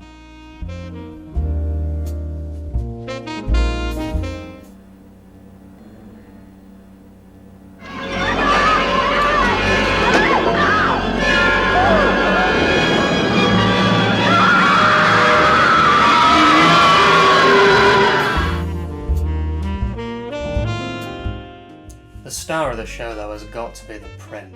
Not only is this one of the worst films we've seen in the collection so far, but it's also one of the worst DVD qualities we've seen. Jesus, it's got everything. Low-grade film stock, VHS rip, massive flickers, snow, interlacing issues, sound bouncing up and down, colours moving out of place, lighting so bad that it makes the film barely watchable with how dark it gets. And I've heard that it's been cropped to a 4:3 aspect ratio. None of all this stuff really doesn't help the film, and I think it made me dislike it a hell of a lot more. While we're here, let's have a look and see what's on the disc. Nothing new, same old stuff through repeated trailers.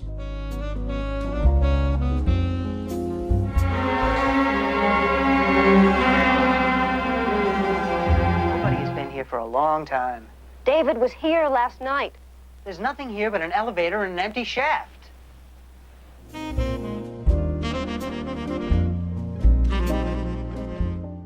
I think the case might be the only competent thing here, really, apart from giving away the only shot of the monster in the whole film, which is understandable though, as nothing else really happens. Everything else is fine, info's correct, and the synopsis sells the film without really lying to us. We get the same Vault of Horrors logo at the beginning again, and I'm kinda sick of saying this now. I don't think I'm going to mention it again until something changes. Overall then, this is as boring as they come. Terrible film, terrible quality, and one hell of a lazy ending. Don't get me wrong, there are a few interesting ideas in this, but none of them are executed well enough for me to ever want to recommend it to someone.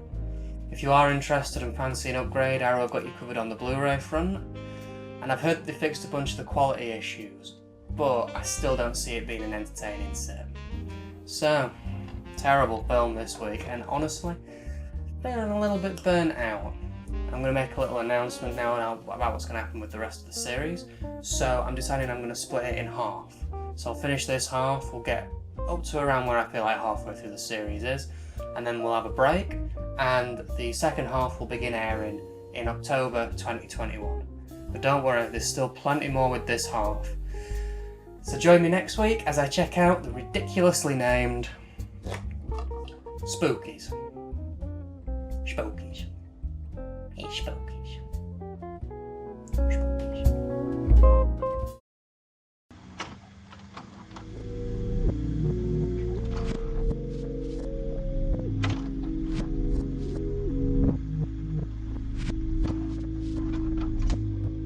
Alright, so what the hell is Spookies all about then? Well, with a name like this, I was half expecting it to be some sort of Gremlins knockoff. Something along the lines of Ghoulies, maybe. But no, turns out it's actually an Evil Dead style knockoff, and one hell of a mixed bag. So, it's a 1986 horror film from the US, directed by Brendan Faulkner and Thomas Doran, who, never heard of them. With additional stuff being done by a guy called Eugene Joseph. Now, it turns out that this was originally going to be a film called Twisted Soul, but it never got finished. So this dude, Eugene, got the footage, shot a few extra bits, and turned it into this. Which makes a hell of a lot of sense.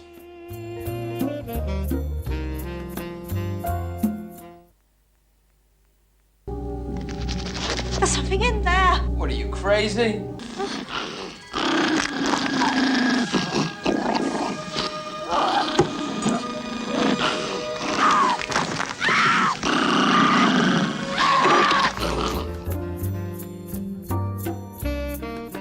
Let's start off with the plot. So it's got a pretty run-of-the-mill haunted house storyline. Group of people enter a house, get killed off by the creatures, who are all being controlled by this puppet master dude, and he has a very boring subplot about his dead wife or something. The characters are all very unlikable, but at least we get some funny line reads here and there to make up for it. I cannot stand the comic relief dude. He is far too stupid for my liking. I'm also struggling to figure out who these people are in relation to each other. I'm guessing they're all teenagers and friends, but this dude looks like a 40-year-old dentist, and nobody really seems to like each other very much. That's really nice. Well, it is a possibility, isn't it? I think we should go back by the front door. I like this room. I feel safe.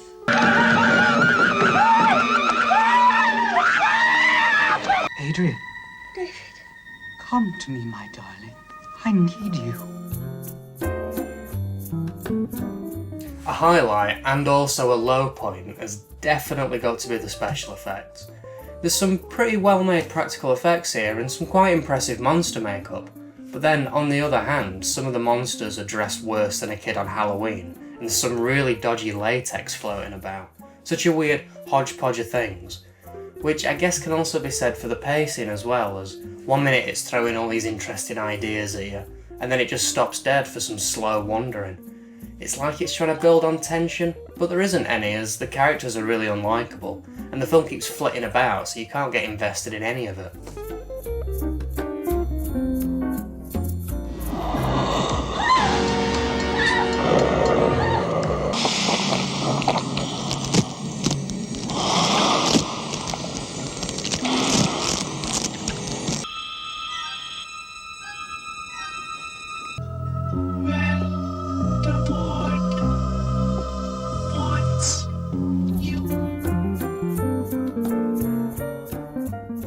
There are two bits I wanted to mention.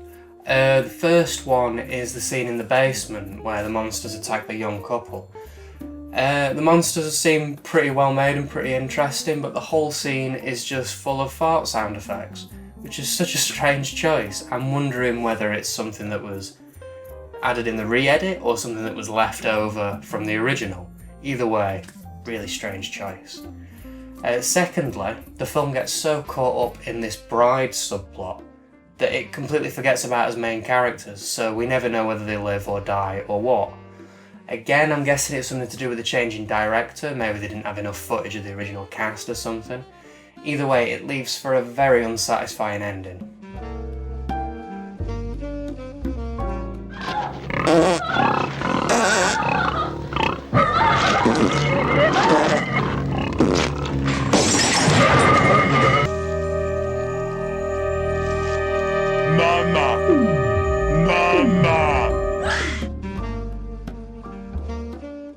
Let's have a look at this print.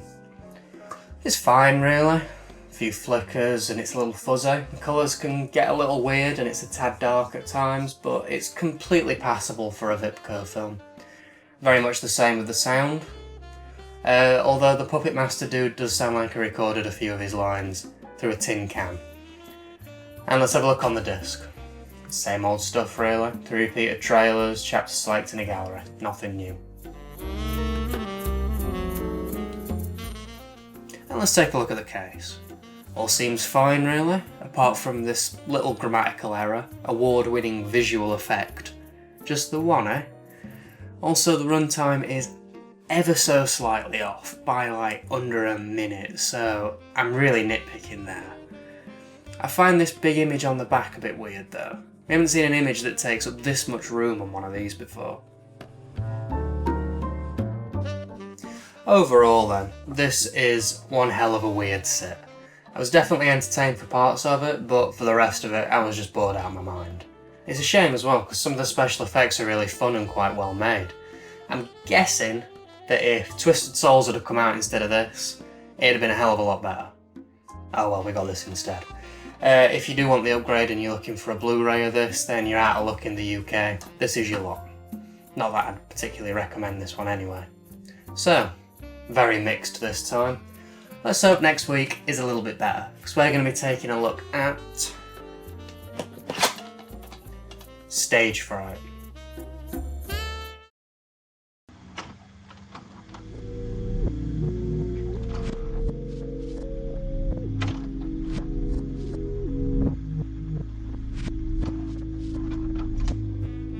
Alright, we're in for a treat this episode.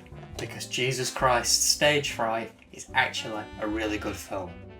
So it's a 1987 Italian slasher film, directed by a dude called Michele Soavi, who was a protege to Dario Argento, so you know we're in good hands there. And the film was also produced by a fellow called Joe D'Amato, who people who've seen the Dead of Night collection reviews might remember as directing Emmanuelle and the Last Cannibals. If I remember correctly, this was a pretty good film as well. So Stage Fright definitely wears its Argento influences on its sleeves, and makes for a pretty good little slasher film.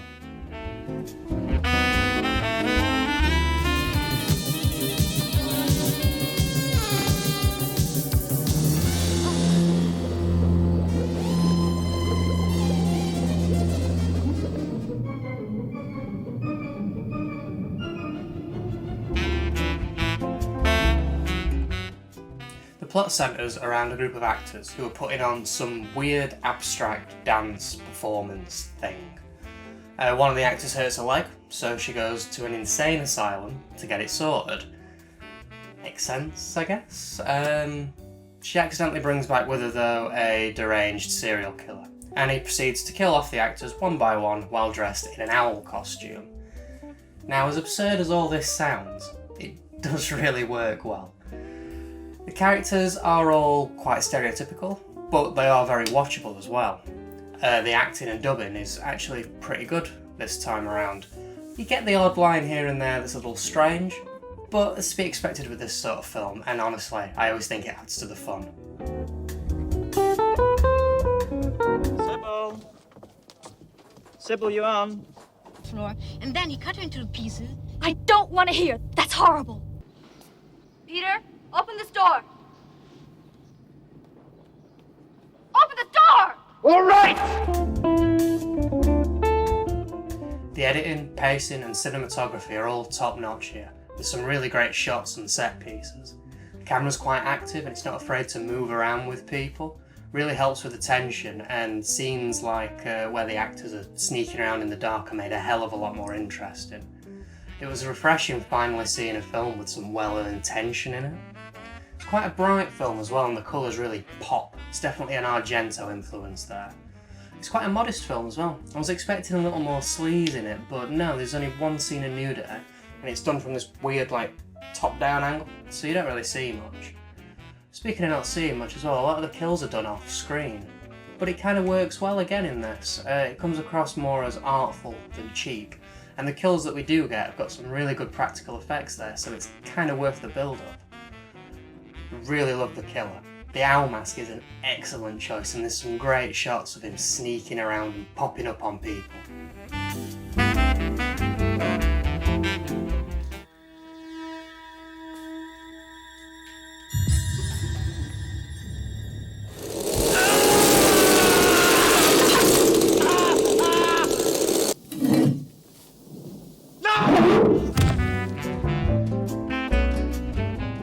Bloody hell, they've finally done it. This print is great. It's clear and it doesn't look cheap at all, both in the sound and visual department, and I can honestly say that this is the best looking Vipco film yet. We don't get anything new on the disc, but we do get everything that we usually get on the disc. We get all 4 trailers, chapter select stills, and filmography. And would you believe it, the case is great too. Nice screenshots, all the info's correct, short and sweet, and it really sells the film. Overall then, this was a really great film and a lot of fun. Definitely one of the best so far. If you like Italian films, slasher films, or just a slower paced horror film in general, I'd definitely recommend checking this one out. If you did want a Blu-ray, I'm afraid you're out of luck. This is your lot in the UK. I think that there is another DVD release, but honestly, they did such a good job with this one that if you see this floating around and you're interested, I'd definitely say pick it up. So, excellent film this week on all fronts, which I think is a first. And next week we're going to be taking a look at a film that's been on my radar for a long time now, and I'm looking forward to finally getting to see it. We'll be taking a look at Toolbox Murders.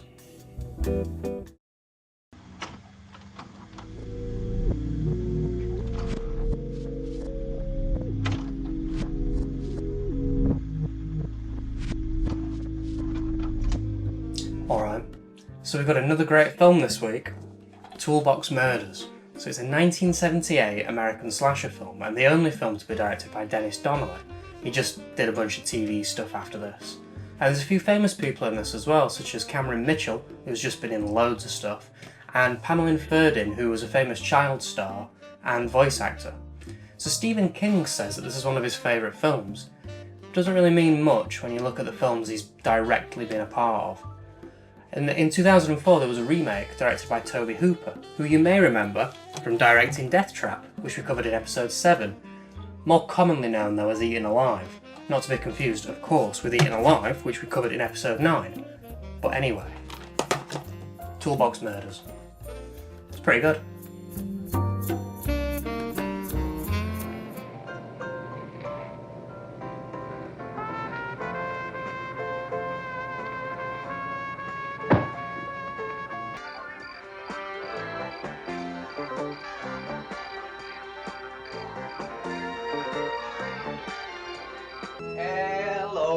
L-O-L-I-P-O-P spells lollipop.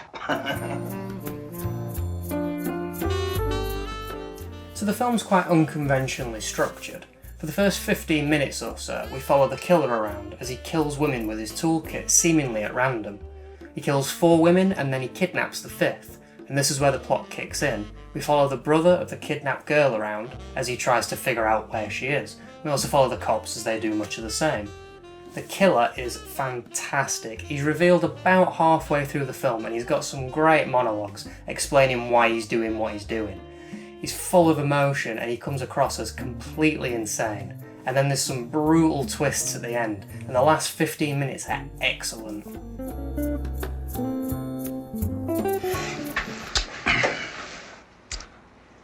Sometimes I feel like a motherless child. You hurt my baby. You hurt my Kathy. Mother was an infidel. You're a heathen. You're a heathen. I'll see after you. And the Bible says, if one of thy members offend thee, cut it off. Cut it off!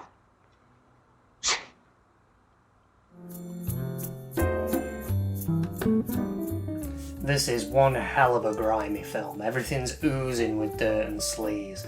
All the kills are quite naturalistic and not too overplayed, and it's very dark.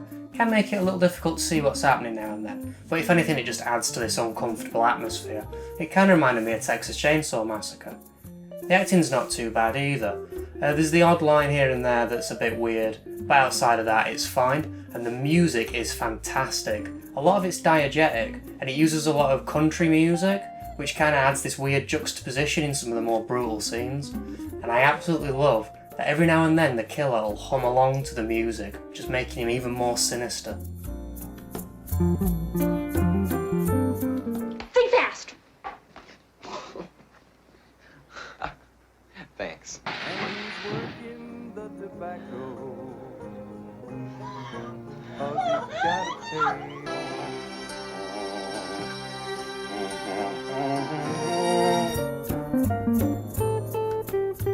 So this is one of the infamously banned video nasty films which the case loves to bang on about. But honestly, outside of a couple of brutal killings, it's a pretty tame film, and you see a hell of a lot worse on TV nowadays. If it was released nowadays, it'd probably pass with a 15 certificate. I guess it just feels a lot worse than it is because of the quality of the film. Also, it says at the end that this is based on true events, but I've looked this up and I can't really see anything about it. So if it is, it's very loose.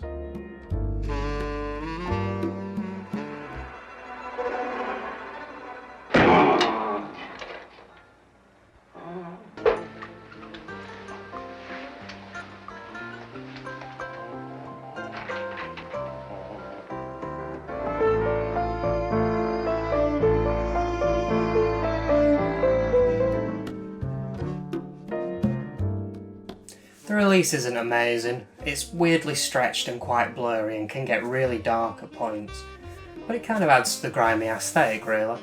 The music quality is fine, which is great because the soundtrack's great. And we get nothing new on the disc. We barely get anything on the disc. Chapter select, a gallery, and a few repeated trailers.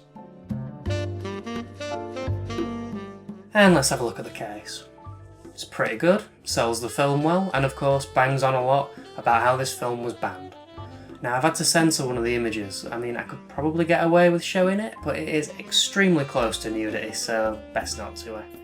The title just says Toolbox Murders, but this film should be The Toolbox Murders. Just Toolbox Murders is the name of the remake. Guess it's just there to confuse people, We get no logo at the beginning this time, just a warning and then straight into the cheap looking menu.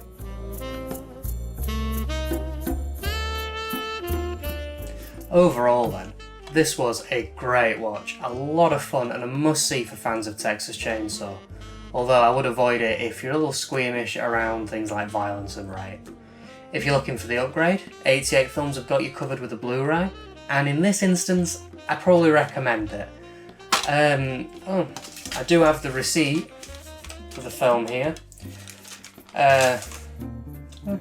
50p from CEX. Honestly, if you saw this for 50p, it's probably worth grabbing. Although, £4 for Spookies, that is not worth that. Don't spend £4 on Spookies. You'll regret spending £4 on Spookies.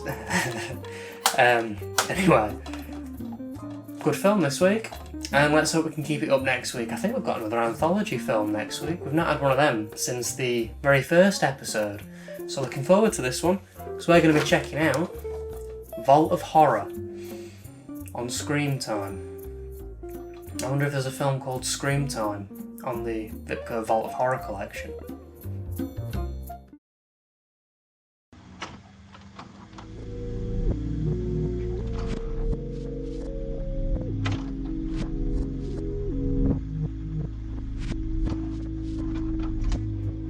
Alright, so we've got another British anthology film from Roy Ward Baker this week. We're taking a look at Vault of Horrors. So it was made in 1973 and is the second film to be based off of the Tales from the Crypt and Vault of Horrors comic book series. The first one being Tales from the Crypt, and this is sometimes referred to as Tales from the Crypt 2. It stars Tom Baker of Doctor Who fame and Terry Thomas and Kurt Jurgens, who have just been in a bunch of stuff. It's very comparable to the other Roy Ward Baker film we covered in episode 2, Asylum. This one though having 5 short films, as opposed to, I think there was only 3 or 4 in Asylum. 5 short films and 1 film that acts as the sort of through line film. With the main plot being about 5 dudes who end up trapped in this weird vault somewhere, and they recount their recurring nightmares to each other. And then we get a bit of a predictable but well-made twist ending. Why not make the best of it? Good idea. Why not? Let's do that.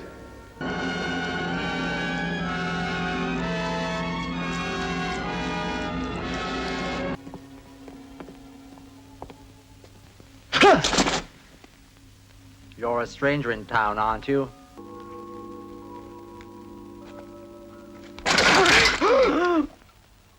Sorry if I gave you a fright.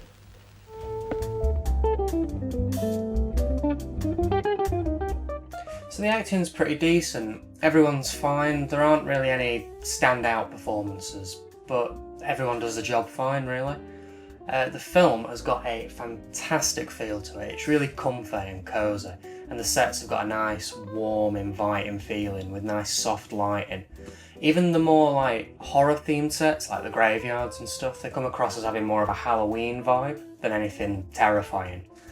So there are 5 films. Out of the 5, I'd say only 1 of them bored me. Out of the 4 good ones, 2 of them are focused a bit more on humour, I guess, and the other 2 are focused more on atmosphere and suspense. And the mixture's great, really gives the film a good pace. If you're here for gore, you're in the wrong place. This is definitely more of an atmospheric horror film. I was hoping it'd get as weird as Asylum gets, but it never quite reaches that height. Luckily though, the film still manages to create some fun little stories.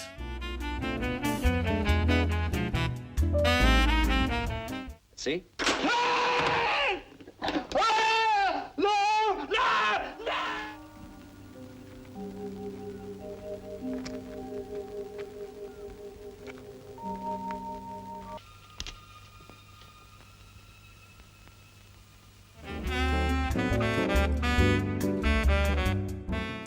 And now for the print. It's fine really, it's a little blurry, we get the odd pop here and there and a few interlaced issues, but it's watchable for what it is, and the softer sort of aesthetic kind of adds to this sort of film. And on the disc, nothing new again. Galleries, filmographies, 3 repeated trailers. Instead of chapter select though, we get story select, so you can pick whichever short film you want and just watch that one, which is quite a nice addition. A little aside, we've reached a little milestone here. For those who've noticed, the first 19 films in the Vipco Screamtime Collection are in alphabetical order. I've not said anything until now just to see if anybody did notice. And we've come to the end of that with Vault of Horror. This is the last one in the alphabetical section. Now my theory is that these first 19 films were like the first run. Like they put out these 19, see how they sold. And obviously they sold well enough that they carried on printing them. So if that is the case, if that is the initial run, then I'm fascinated to see if there's any changes in these next upcoming films. We might finally get some different trailers, different special features. There might be the odd quirk that we've not come across yet. Very interested to see what we've got coming up. Another little thing as well, I guess, the alphabetical section begins and ends with a Roy Ward Baker film, with the last one also being where the other Vipco collection, the Vault of Horror collection, gets its name from. So that's a nice little thing, and it seems very intentional, so I'm looking forward to seeing what's coming up. And let's take a look at this case. It's pretty good. There is one big issue though. Tom Baker plays an artist in this film, and the back of the case gets his character wrong. It instead thinks that he's the dude with the vampires at the beginning. Bit of an oversight. I mean, I haven't even bloody watched Doctor Who and I still know who Tom Baker is. Outside of that though, everything else is fine and the runtime is correct to the second. The Vault of Horror's logo is back, seems quite fitting for this, even though it's still incorrect.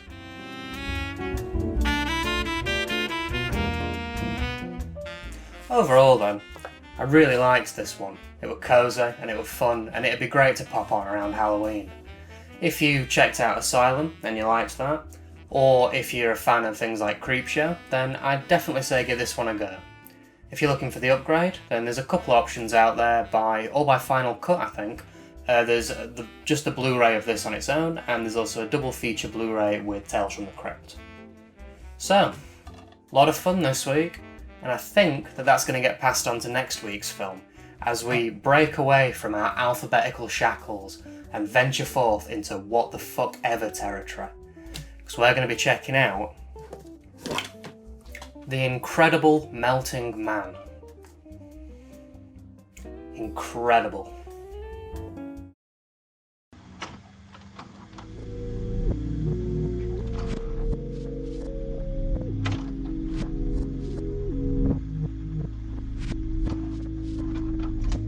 Alright, so I've just checked out the incredibly titled The Incredible Melting Man.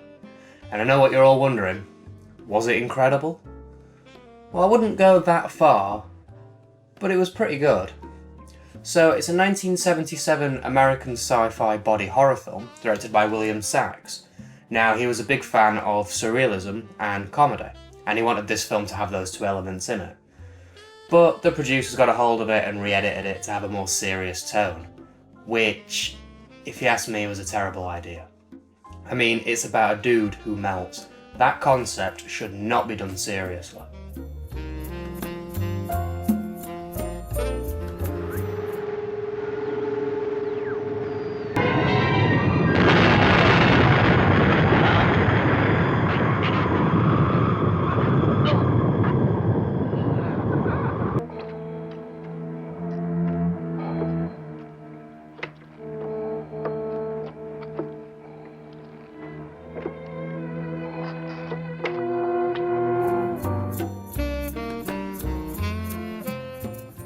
The plot's pretty straightforward really. A mission to space goes wrong and the last surviving astronaut comes back to Earth as a melting radioactive cannibal who goes around eating people for strength.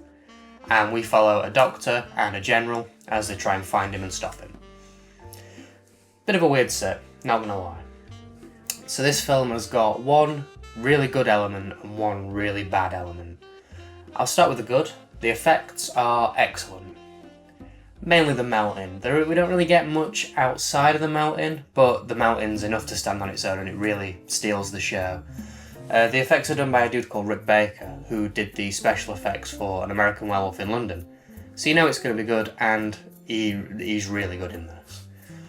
Now for the bad. The pacing is kind of all over the place here. The film kind of meanders from kill to kill, with very little happening in between. Now, this probably came about as a side effect of the re-edit, the change from it being a comedy to a serious film. And it's a shame, really.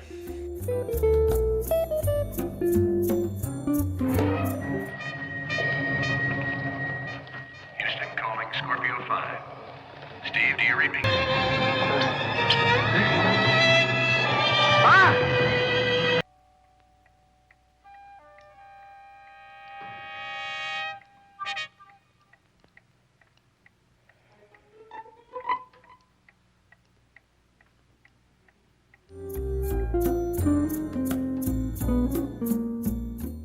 When it's entertaining, it can be really fun though. There are lots of comic relief characters to help move the story along, such as the lemon-stealing elderly couple and the trigger-happy cops who are just giggling while shooting at the end.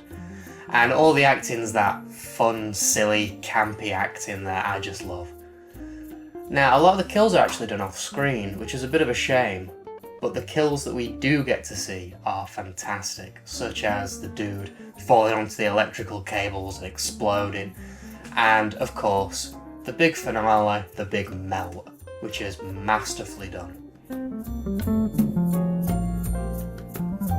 Besides lemons would be better. I can make you a nice lemon meringue pie. Would you like that, darling? All right. Go steal your lemons. No, Neil! No!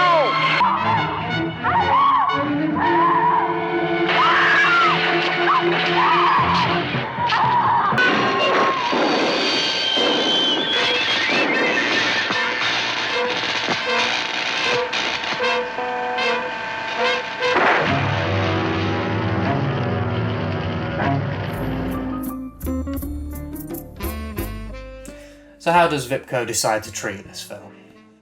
Terribly. The print is awful. It's muddy, it's blurry, and there's massive flickers now and again.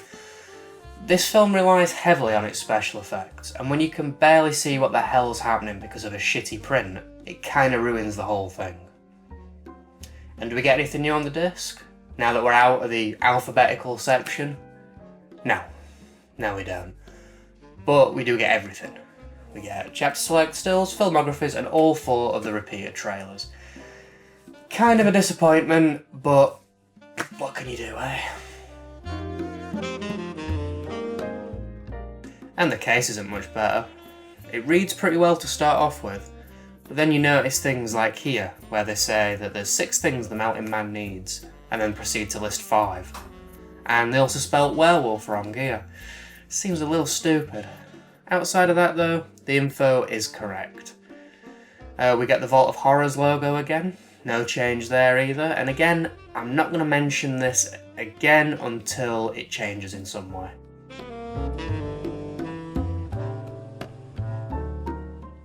Overall then, this is one hell of a weird film, and for that alone I would recommend it. Sure, it's a little slow, and it gets a little lost now and again, but the special effects, the funny scenes, and just the absurdity of the whole thing more than make up for it. I wouldn't recommend this print though. The Vipco release of this is awful. Go get yourself the Blu-ray, Arrow have got you covered on that front, and it'll be miles better than this, I'm sure. So, one crazy film this week, and I think that is going to get passed over onto the next film that we watch, because we're going to be taking a look at Ruggero Deodato's The House at the Edge of the Park. I had to look up how to pronounce Ruggero Deodato, because I've always just called him Ruggero. Also, it's in a red case for some reason.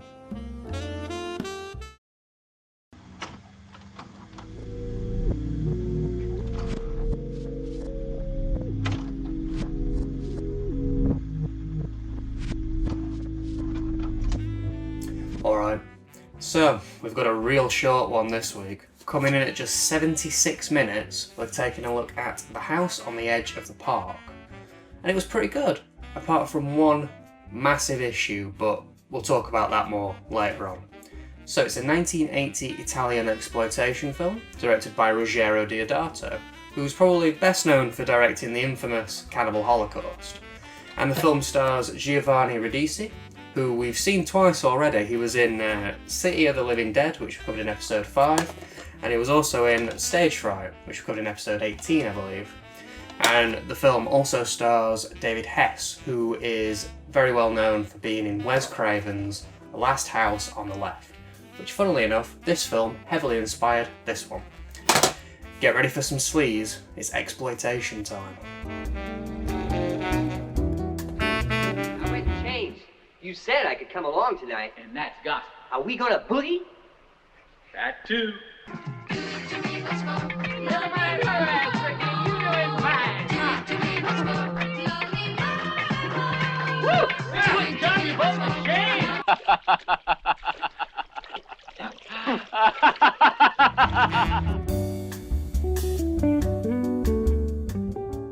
The plot revolves around two insane car repairmen who tag along to a party hosted by some rich people in exchange for them getting their car fixed up. Once there, the two repairmen act out their depraved power fantasies, but there's a greater twist to the whole evening. I actually really like this one. It's dark and it's tense, and even though there are quite a few uncomfortable scenes peppered throughout, these are punctuated by either some ridiculous or some actually well done acting. A lot of the guests are terrible. I swear their only job was to spout bad dialogue. But on the flip side, the killers are really good and they really steal the show, especially David Hess.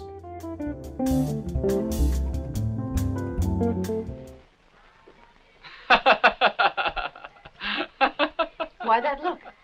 What's so funny? You. Hot diggity! You got a lot of balls. To have balls, my dear, you have to have them first up there, and then down there. The film's shot really well. It gets right up close and personal and really makes for some uncomfortable scenes. There's this great bit where the camera's tracking behind one of the guests who's managed to escape, and it really adds to the tension because it puts you right there behind her in the scene. The twist ending's pretty good as well. I did have my suspicions that it was going to end the way that it did, but it manages to pull it off really well where it feels natural to the story. Also, the music's fantastic too. It's done by Riz Ortolini, if that's how you pronounce his name, who's famous for doing the Cannibal Holocaust soundtrack. Now, this soundtrack isn't as good as this one, but it's still pretty damn good.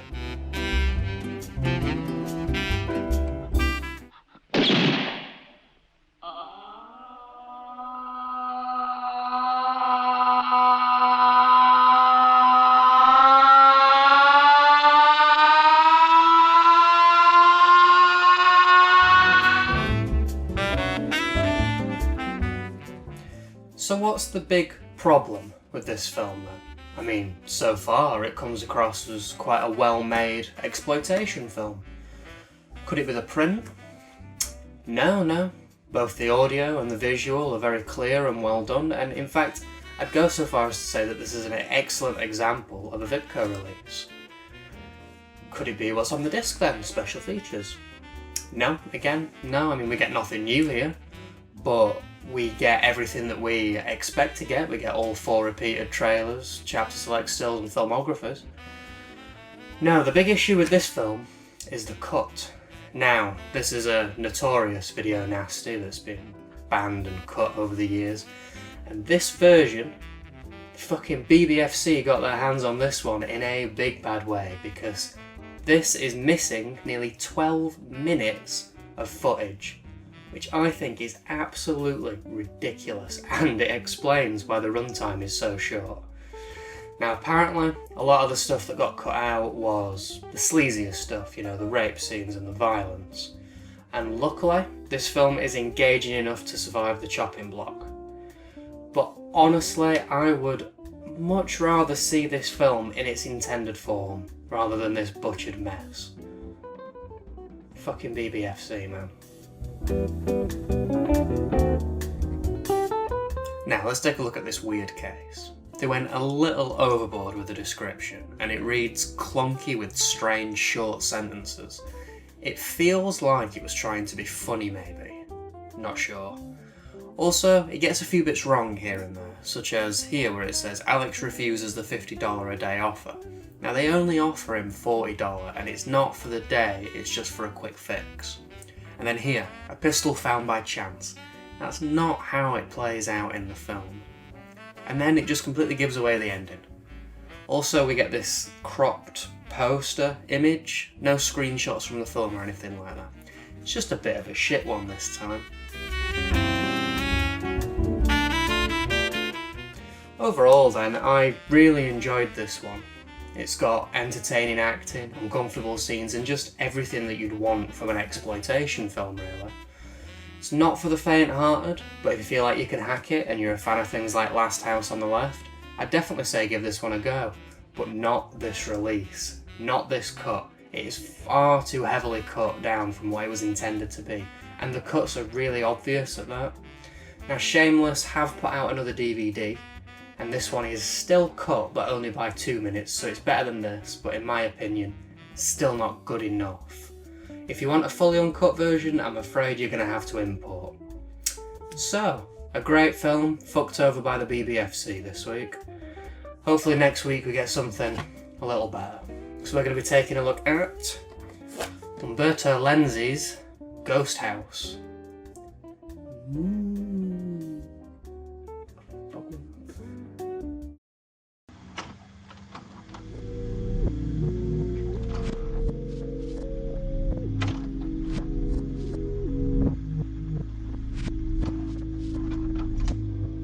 Alright, time to get spooky this week, because we're taking a look at Ghost House. Also known as La Casa 3, it's a 1988 Italian supernatural horror film directed by Umberto Lenzi, who you might remember for directing Eaten Alive from episode 9. It stars one of my all-time favourites, Donald O'Brien, who is best known for playing Dr. Obrero in the incredible Zombie Holocaust, which we covered in the Dead of Night collection. I'll put a link to that there or something. So it was made to cash in on the Evil Dead films, and it did pretty well in its home country, and a sequel was spawned a couple of years later, starring Linda Blair from The Exorcist. It's trashy, and it's stupid, and it's my kind of film.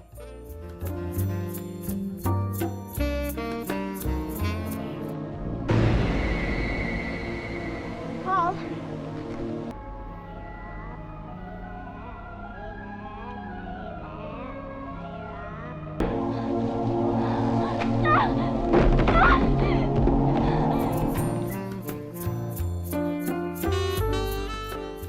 So the plot follows a guy who hears a distressing message on his ham radio, so he and his girlfriend set out to see what's what. Along the way they bump into some youngsters who were camping outside this big house, and surprise surprise, the house turns out to be haunted. It really throws a lot at you from the get-go. A haunted house, possessed clown doll, a crazy killer, weird singing and chanting, and a hell of a lot of strange dialogue. Sadly, none of these things are really fleshed out, but we get some great scenes along the way. The dialogue is really fascinating. It's sort of dreamlike and disjointed, but definitely not intentionally so. Okay, so it was my voice. And the scream sounded like my sister Tina. It doesn't make any sense though. I swear, I don't get it. I don't know. Then I heard that song. That stupid song. Was it like a children's nursery rhyme? Then you believe me? Oh, sure I believe you, of course. Oh, thank goodness. Everyone thinks I lie all the time, but I don't. I know. Now try and close your eyes and get some sleep, okay?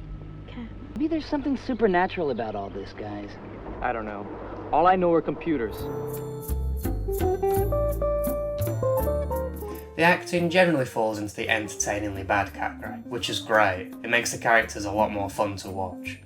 The practical effects, they're campy, yet really well made. I'm liking things like the glass ballooning out and exploding, and the mirrors all warping. You can tell a lot of work went into it, and it really paid off. Makes for some really memorable scenes. I'm really digging the creepy clown as well, getting some real poltergeist vibes from him. And the music's great as well, some rocking 80s synth.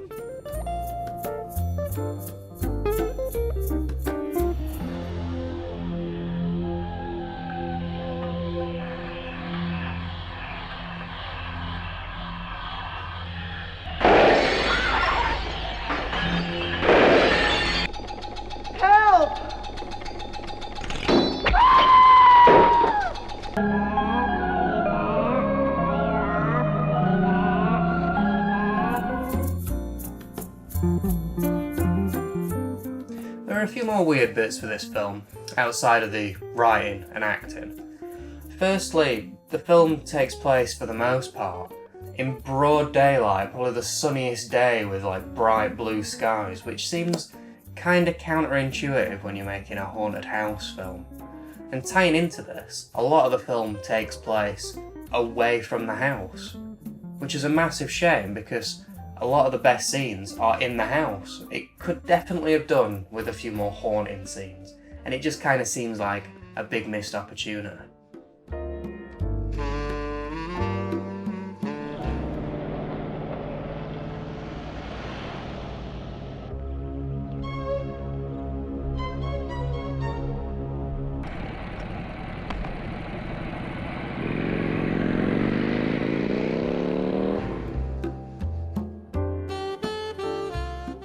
This might be one of the best prints we've had so far. It's clear, with no grain or scratches, an excellent example of a Vipco film.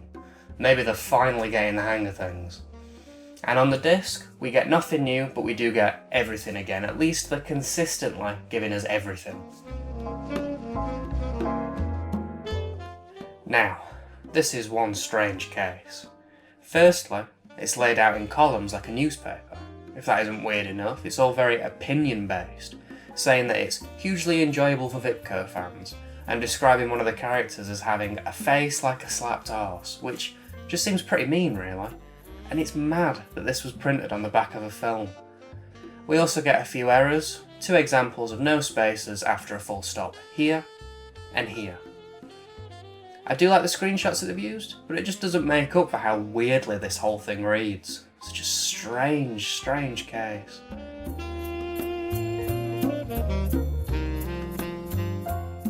Overall then, I liked this one. It's not a perfect film, but I really enjoyed my time with it, and I'd say that it was better than the other Umberto Lenzi film that we've watched. There's a hell of a lot going on, and I'd definitely recommend it. I'd say it might be quite fun to watch with a group of friends. I'd even recommend this print. It was pretty damn good. And it's a good job really, because outside of this, there's nothing really in the UK. If you want a Blu-ray or an upgrade, you're going to have to import, I'm afraid. So, decent one this week, and next week we're moving from ghosts to vampires, because we're going to be taking a look at Grave of the Vampire.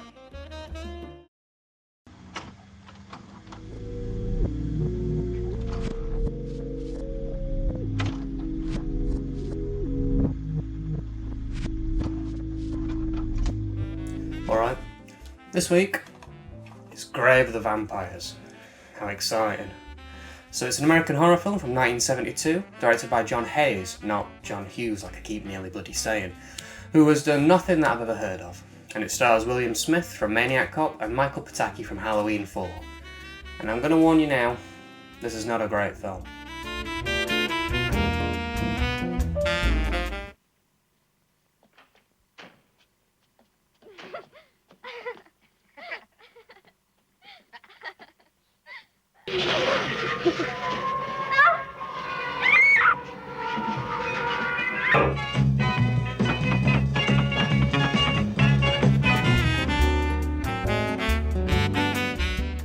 The story starts with a woman getting raped and impregnated by a vampire. She keeps the baby, and years later the baby, now a man, sets out to seek revenge and murder his vampire father, who is now a teacher at a night school, because he's a vampire. This is a very boring film. It's all talk and very little action. The gore is minimal, as are the practical effects, and the pacing, which is the biggest problem, is trying to be slow and atmospheric, but it just comes across as dull because it never really focuses on anything interesting. Also, the plot beats are very obvious and it just kind of ruins any engagement you've got with the film, adding to the overall boredom.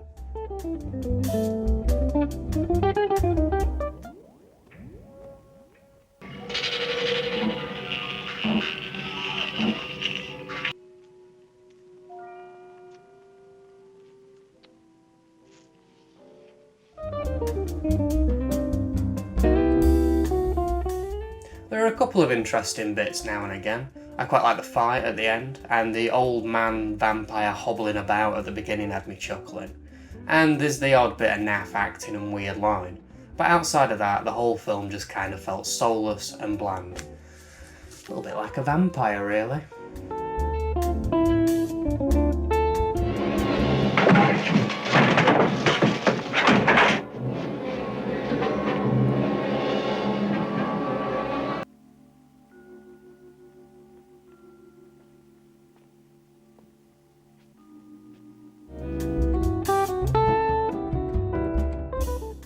That's all I've got to say on this film. The real star of the show, the real thing to talk about, has got to be the print. Oh my god. So you remember last week we had the best print that we have had in the entire collection so far. And at the end I said, oh, maybe they're getting the hang of things now. Well, I was wrong. This is the worst print that we have had yet. It's even worse than Drive-In Massacre, if you can believe it. It is absolutely abysmal.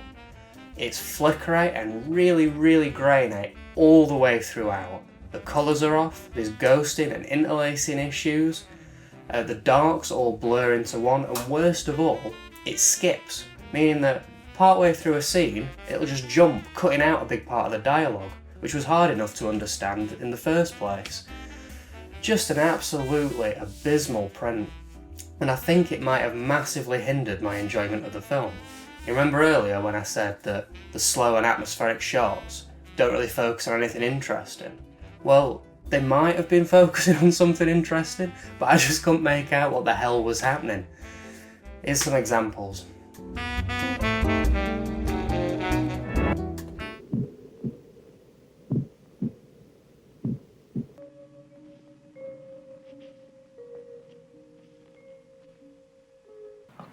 Okay. Mine is not the reason. Mine is just to do or not.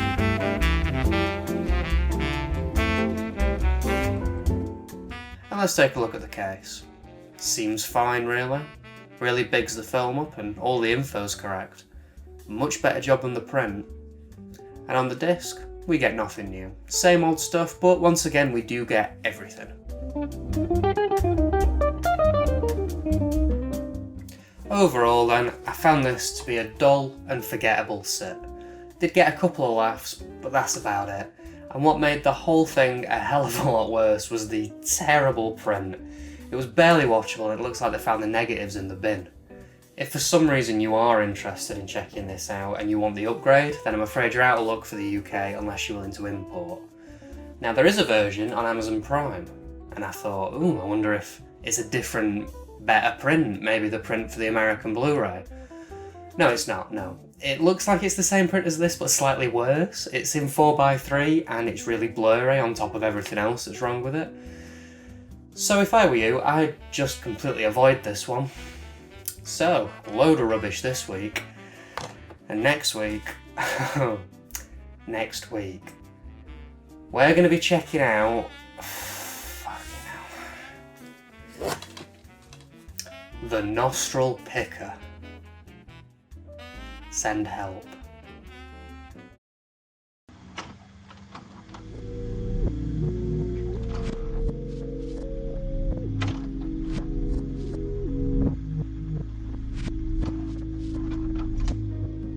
Alright, here we go then.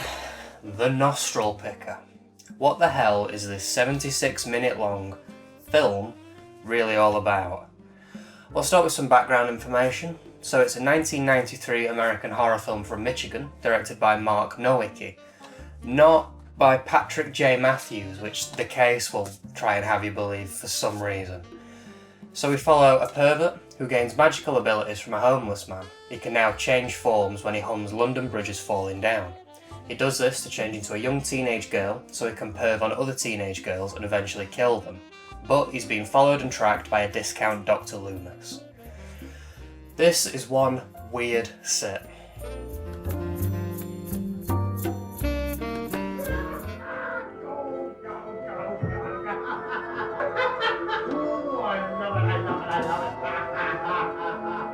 Oh, what's your name? Joe. It's Josephine. Well, you know, everybody calls me Joe. It's like the man's name, just without the E. He's got cash? If you got the gas, come on. So this film has got a lot of issues. While certain bits are entertaining, they're more just entertaining in how bizarre they are. Most of the film is just really boring, and it just boils down to long static shots of people talking in various rooms. It also tries its hand at being funny, but down to bad acting and some really dated humour, it just falls flat on its face. The acting is never hilariously bad. It always just falls into that uninteresting or wooden category, just adding to the boredom. And there are a bunch of missed opportunities here as well. A running joke that it really likes to overuse is the shot of all the girls hanging out with this creepy dude tagging along. And that works in some instances, but because of how inappropriately the main character can act, it would have been really funny seeing him in the girl form acting inappropriately. And honestly, we barely see her throughout most of the film. It just seems like a bit of a shame. The gore, while minimal, is actually really well made. I especially liked the twitching finger nubs. I thought that was really effective. Overall though, the kills are few and we don't really see all that much.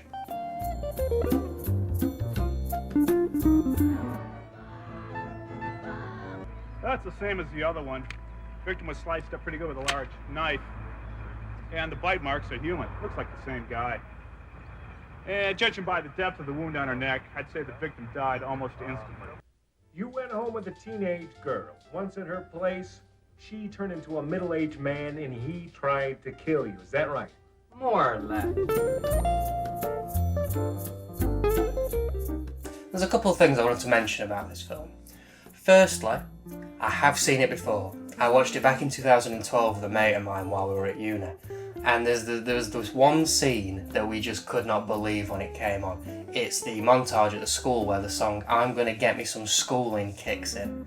It's so upbeat and it feels so out of place and weird that we just could not believe what we were seeing.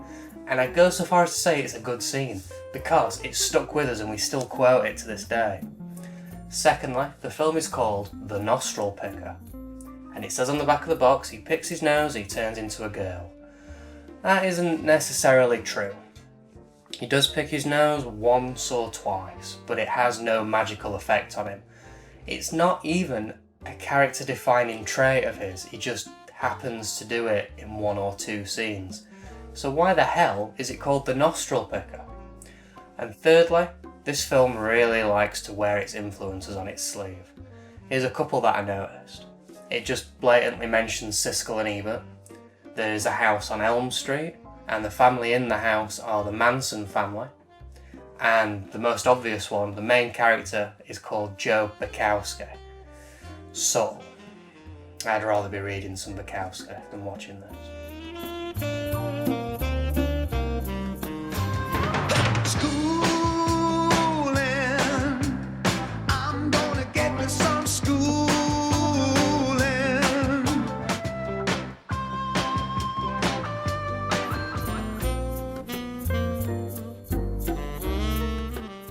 And the print, once again, is horrendous. It's not as bad as last week's, there's no flickering and grain, but it is extremely blurry and there's a lot of ghosting issues and interlacing issues and the colours are way off. And the sound is really bad this week as well. It's really low quality and it keeps ducking in and out and makes it really difficult to understand what anyone is saying. This is definitely one of the worst prints we've seen so far. And on the disc, we get nothing new. We only get 2 repeated trailers this week, chapter select and stills. We don't get filmographies because everyone who worked on this has done nothing else.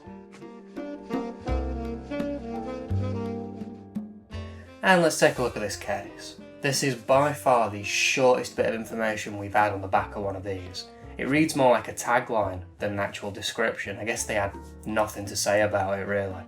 It definitely implies that he picks his nose to change into a girl with this. Maybe they should have added in, he hummed London Bridge, just to make it a bit clearer. And I can't believe they got the director wrong too. This Patrick J. Matthews, from what I gather, was the director of photography and the producer, and the film was actually directed by this Mark Nowicki, who they've put as a producer here. Just seems like a really stupid mistake. And we've actually got some logo update here for once. There is no logo on the beginning of this, it just jumps straight to the menu. It's been a while since that's changed. Overall then, this was not a great film. It was weird and sleazy, and even though a few bits were interesting, there was not enough of them to make me ever want to recommend this to anyone. And at 76 minutes long, it really dragged. If for some reason you are interested and you wanted an upgrade, I'm afraid you're completely out of luck. There is no other release outside of this one, and this is definitely not worth your time. So, rubbish film, and you know what? I'm going to call it there. I think it's time for me to have a break. So far, I've covered 24 films of the Screamtime Collection, and when I return, I'll be doing the last 21 films. It's been great so far, I've really enjoyed doing this series, and it's been fascinating seeing the ups and downs of the series. There's been some fantastic films that I'm so glad I got a chance to watch, and there's been some awful films that sitting through and having to critically look at these films and make notes was an absolute slog, but I'll never forget doing it. A couple films that stood out to me for the good, I definitely recommend City of the Living Dead, Toolbox Murders, and Stage Fright. Those were great. I really enjoyed all three of those. If you can get nice Blu-rays of them, definitely do that. But I'd recommend those ones. And I would avoid, at all costs, Grave of the Vampire, The Slayer, and Drive-In Massacre. Those were terrible films. I think Drive-In Massacre might be the worst one I've seen so far. Worst print was definitely Grave of the Vampire. That one wins worst print, but Drive-In Massacre was just a slog to sit through. It's interesting as well now, looking at these, a lot of these films have been re-released elsewhere, so it kind of feels like collecting Vipco might seem redundant to a lot of people nowadays. And that's completely understandable, that makes a lot of sense. For me, it's completely a nostalgia reason that I've got these, buying them from markets as a teenager and that sort of thing. I just wanted to see what they had to offer, and it's quite interesting having them all and being able to see how good a release company it can be and how awful it can be. When I return as well, I really hope that we get some new special features. It seems like they've just been really boring, the special features, and really repeated these past like 10, 15 films. Really dull. I remember when we used to get we had interviews on some of them. I think it was Island of Death. We had an interview with the director and stuff like that. We need more of that, I think, in these. And even more anomalies. Like, remember in the Asylum episode when there was a trailer for Tim? Maybe I'll check Tim out in my time off. Tell you what that one's all about then, eh?